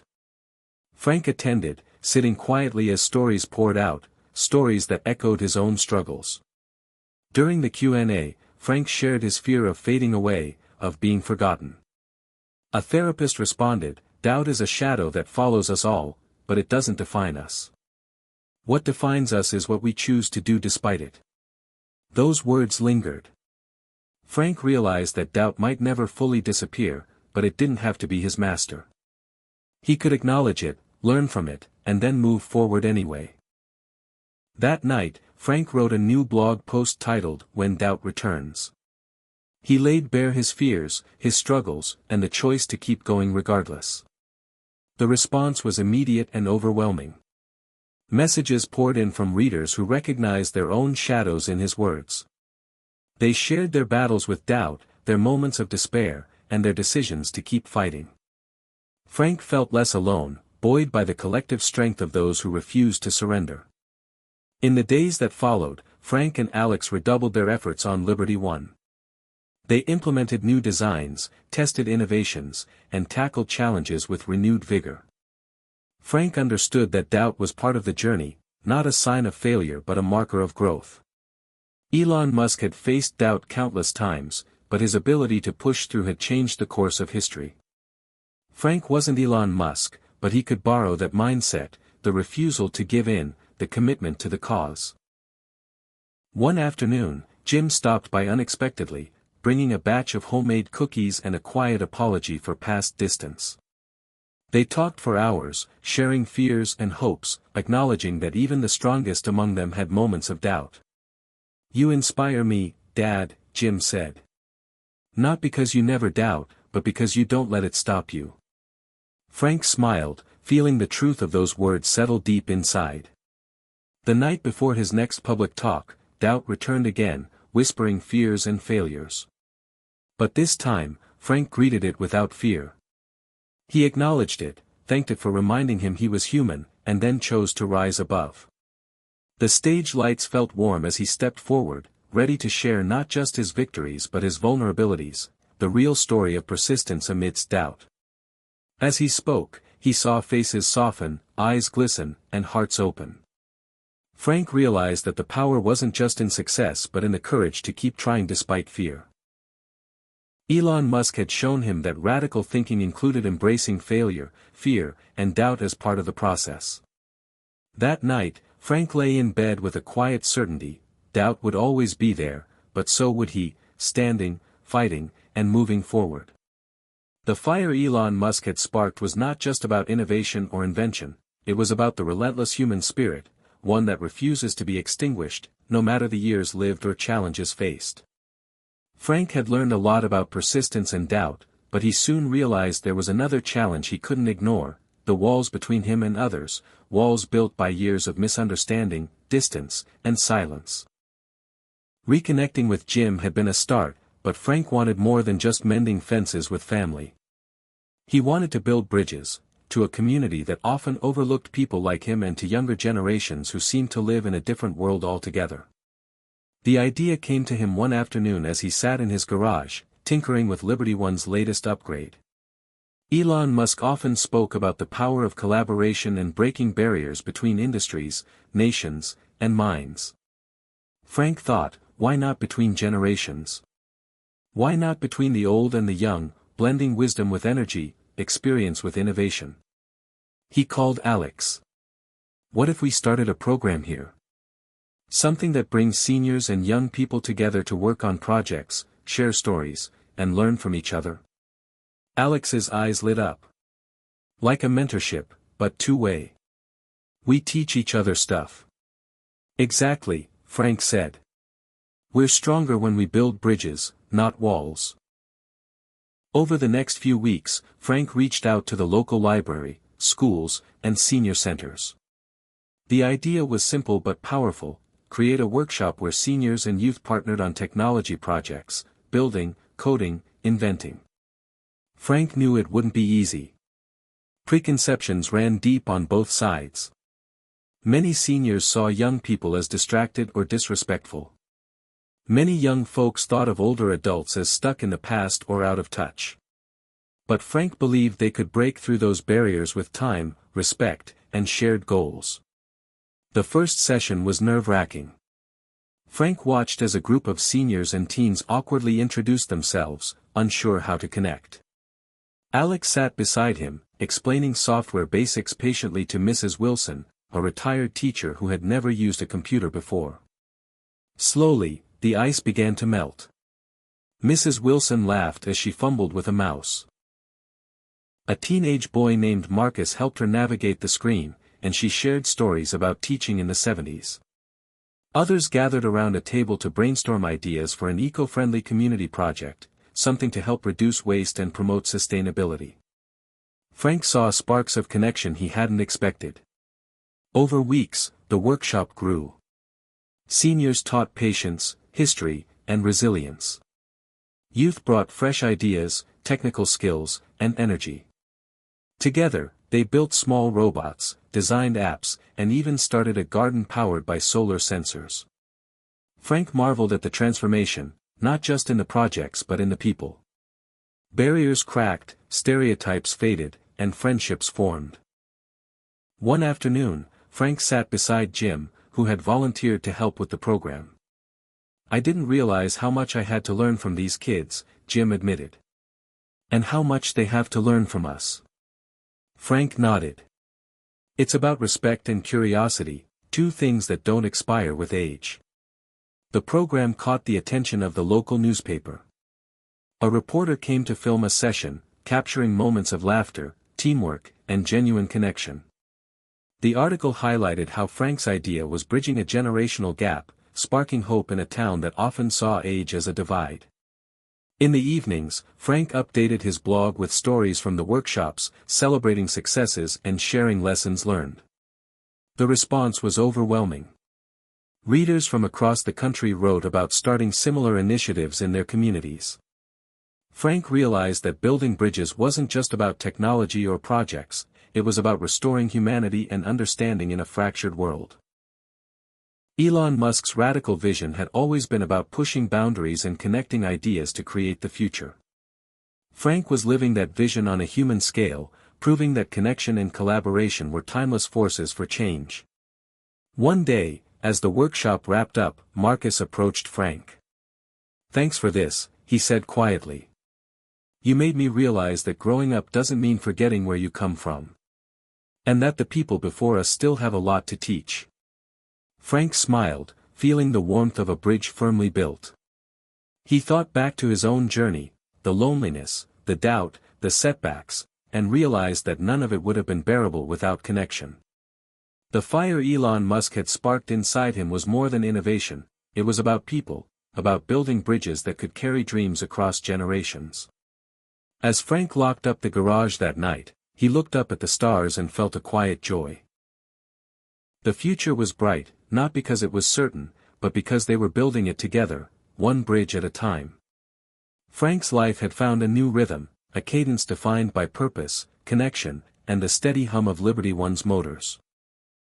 The workshop was thriving, the blog buzzing with stories, and even his relationship with Jim had blossomed into something richer than he'd dared hope. But life, as it often does, threw an unexpected challenge his way, one that would test not only his resolve but his very understanding of what it meant to keep going after 65. One morning, Frank felt a sharp pain in his chest. At first, he brushed it off as indigestion or fatigue from late nights. But as the discomfort grew, he reluctantly agreed to visit his doctor. The diagnosis hit like a sudden storm. Frank had a mild heart condition that required immediate attention and lifestyle changes. The news was a blow. Just as he had begun to feel unstoppable, his body reminded him of its limits. "You need to slow down, Frank," the doctor advised gently. "Rest, medication, no heavy physical activity for a while." The words echoed in his mind, stirring a familiar fear, the fear of losing momentum, of slipping back into invisibility. For a few days, Frank wrestled with despair. How could he fight his age and the world if his own body betrayed him? He thought of Elon Musk, who faced setbacks and failures but kept pushing forward. Yet this was different, this was his own mortality confronting him face to face. Alex noticed the change immediately. During their workshop sessions, Frank moved slower, tired quicker, and the spark in his eyes dimmed. One afternoon, Alex approached him.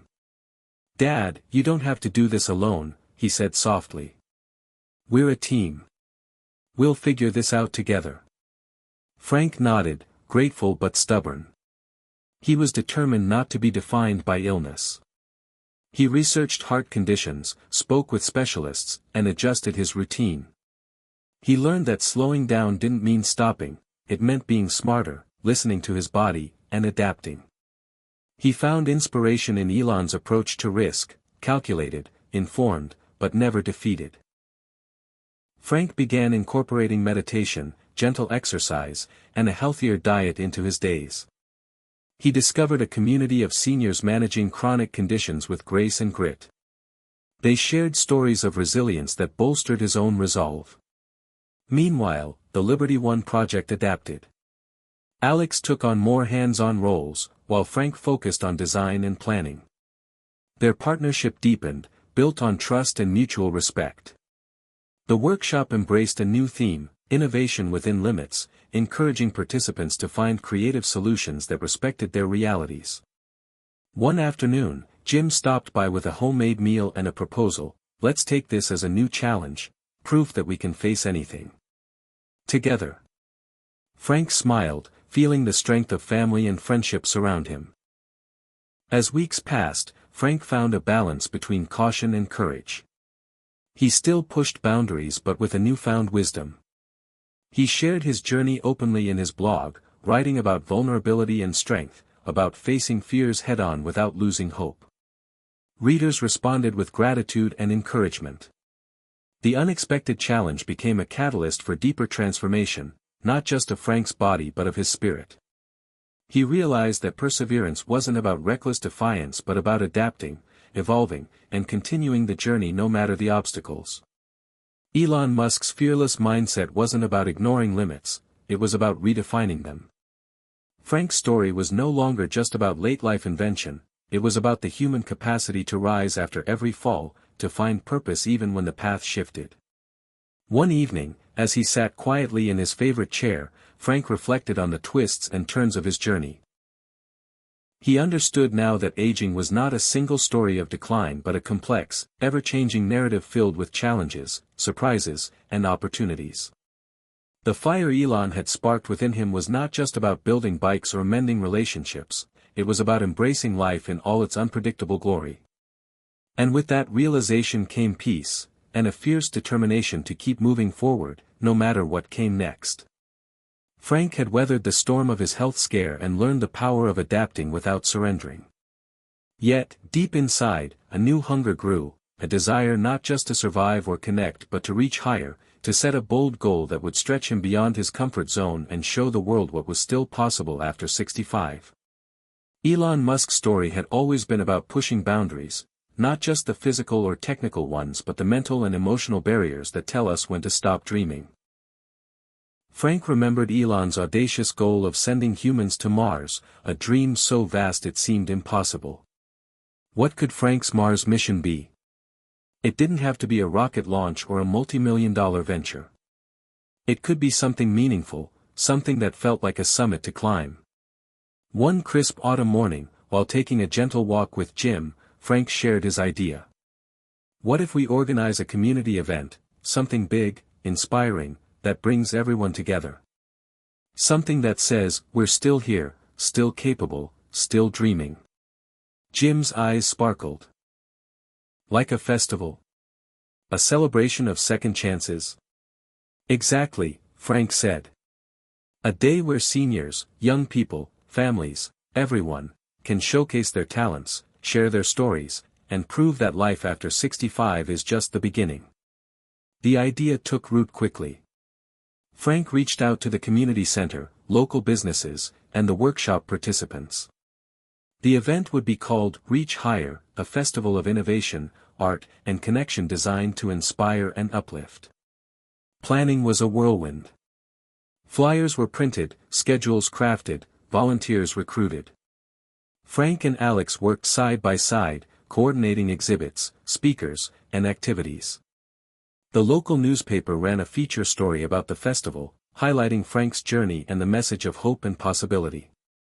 The day of Reach Higher dawned bright and clear. The town square buzzed with energy, booths filled with inventions, art displays, music, and stories of transformation. Seniors taught tech skills to kids, who in turn showed them dance moves and digital art. Frank stood near the Liberty One exhibit, watching the excitement swell around him. He felt a surge of pride, not just for himself but for everyone who had dared to believe in a new chapter. The keynote speaker was a local woman, 72 years old, who had started a non-profit to combat loneliness among seniors. Her story echoed Frank's themes of persistence and connection. When it was Frank's turn to speak, he took a deep breath and stepped up to the microphone.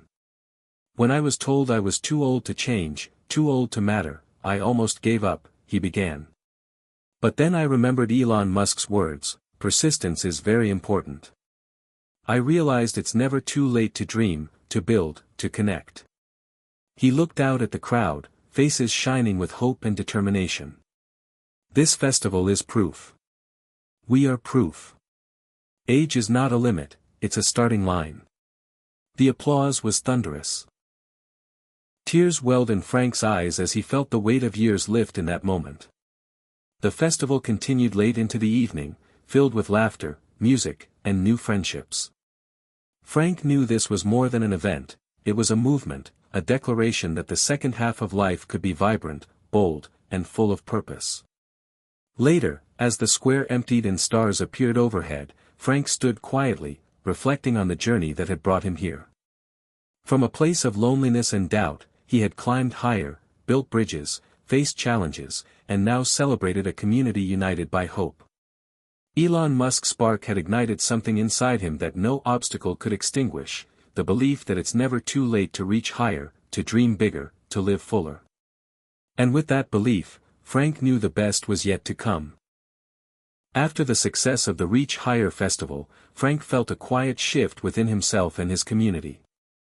The festival had been more than just a celebration, it was a spark, a catalyst that set off ripples far beyond the small town square. In the days and weeks that followed, Frank began to notice changes, not only in others but in himself. Messages poured in from readers across the country, many seniors sharing how the story of Reach Higher had inspired them to start their own projects, clubs, or simply to try something new after years of feeling stuck. One letter came from a woman in Vermont who had begun teaching art classes to local seniors. Another from a man in Texas who, after reading Frank's blog, dusted off his old guitar and started playing again. These ripples reminded Frank of something Elon Musk often said: "You want to be extra rigorous about making the best possible thing you can. Find everything that's wrong with it and fix it." Frank realized the ripple effect wasn't about perfection but about persistence and the courage to start. At the workshop, new faces appeared, seniors and youth drawn in by the energy of the festival and the stories they'd heard. The dynamic had evolved, there was an unspoken understanding that age was a bridge, not a barrier. Frank's partnership with Alex deepened, their shared vision expanding. They worked on new innovations with Liberty One, incorporating feedback and ideas from workshop participants. One afternoon, while tinkering with a prototype, Frank received a surprising phone call from a regional nonprofit focused on aging and technology. They wanted to feature Frank and the Liberty One program in a national campaign promoting senior innovation.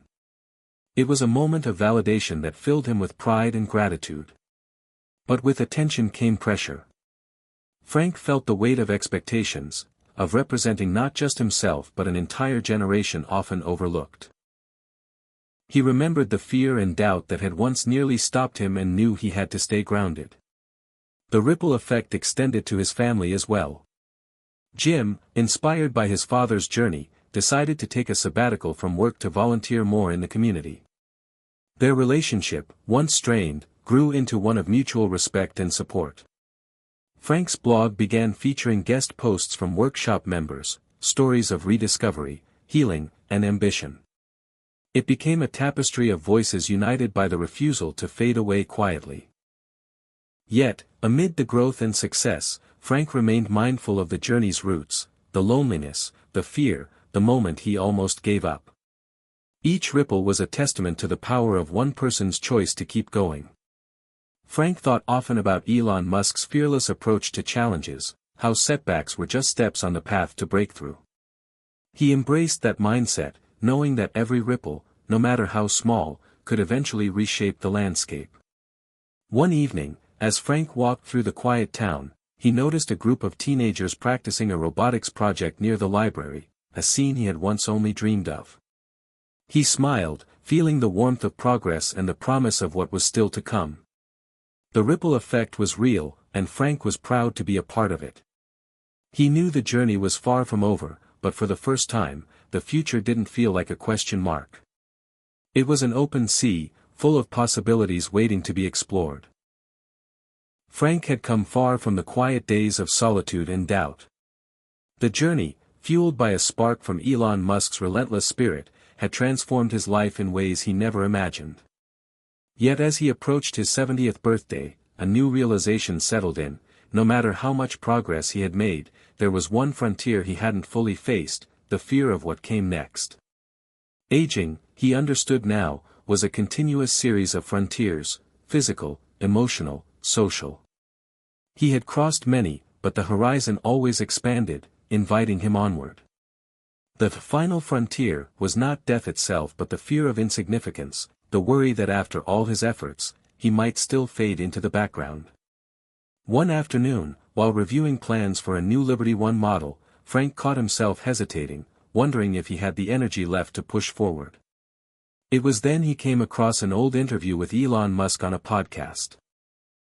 Elon said, "When something is important enough, you do it even if the odds are not in your favor." The words hit Frank like a lifeline. The fear was real, but so was his purpose. It wasn't about avoiding the end but about living fully until it arrived. He shared the quote with Alex, who encouraged him to set a bold, personal goal to mark his 70th year. Together, they dreamed bigger than ever before, a community showcase that would highlight not just inventions but stories of resilience, hope, and transformation. Frank wanted this to be a declaration: life after 65 was not a winding down but a new ascent. The weeks leading to the event were filled with preparation and anticipation. Frank found himself juggling health management, event coordination, and mentoring the next generation of creators. There were moments of exhaustion and doubt, but each was met with the memory of Elon's fearless drive. On the day of the Final Frontier celebration, the venue buzzed with energy. Stories of triumph echoed through the halls, tales of seniors overcoming loss, illness, and isolation to reclaim their place in the world. Frank took the stage and spoke from the heart.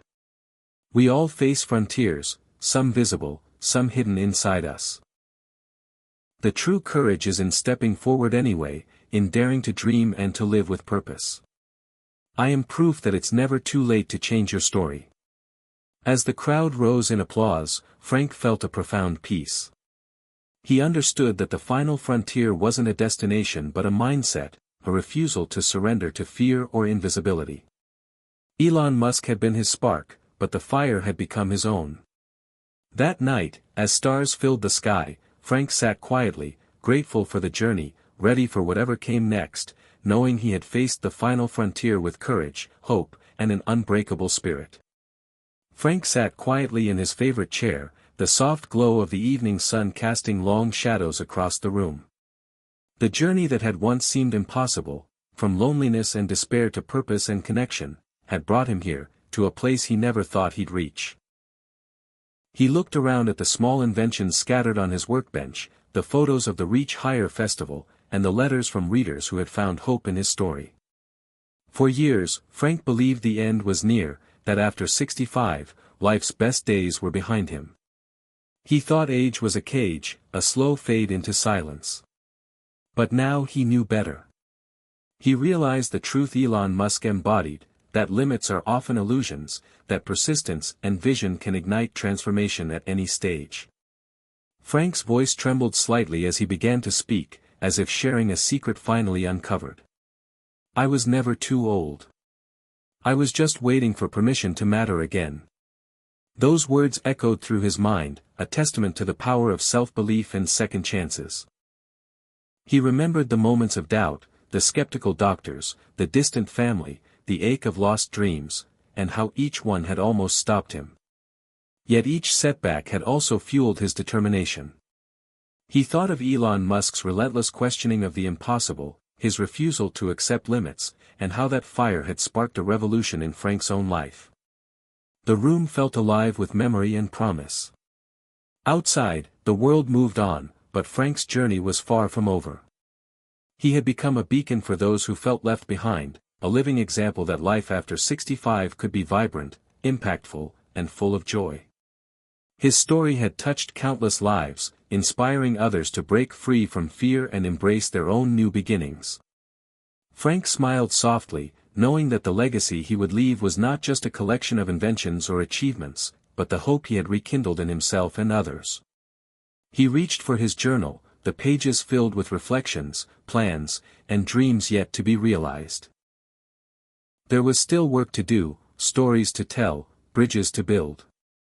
The fire Elon had lit inside him burned brighter than ever, fueled now by experience, love, and a fierce commitment to living fully. As night fell and stars glittered overhead, Frank whispered a quiet promise, this is just the beginning. The journey that many thought would end was, in truth, a new dawn, a testament to the power of courage, connection, and the belief that it's never too late to change your story. And with that, Frank stood, ready to face whatever the future held, knowing he had already changed his life, and perhaps the lives of many others, forever. Hit subscribe and leave a comment with where you're watching from. This story might just spark a new beginning. What's one thing that always pushes you forward, even when things get tough?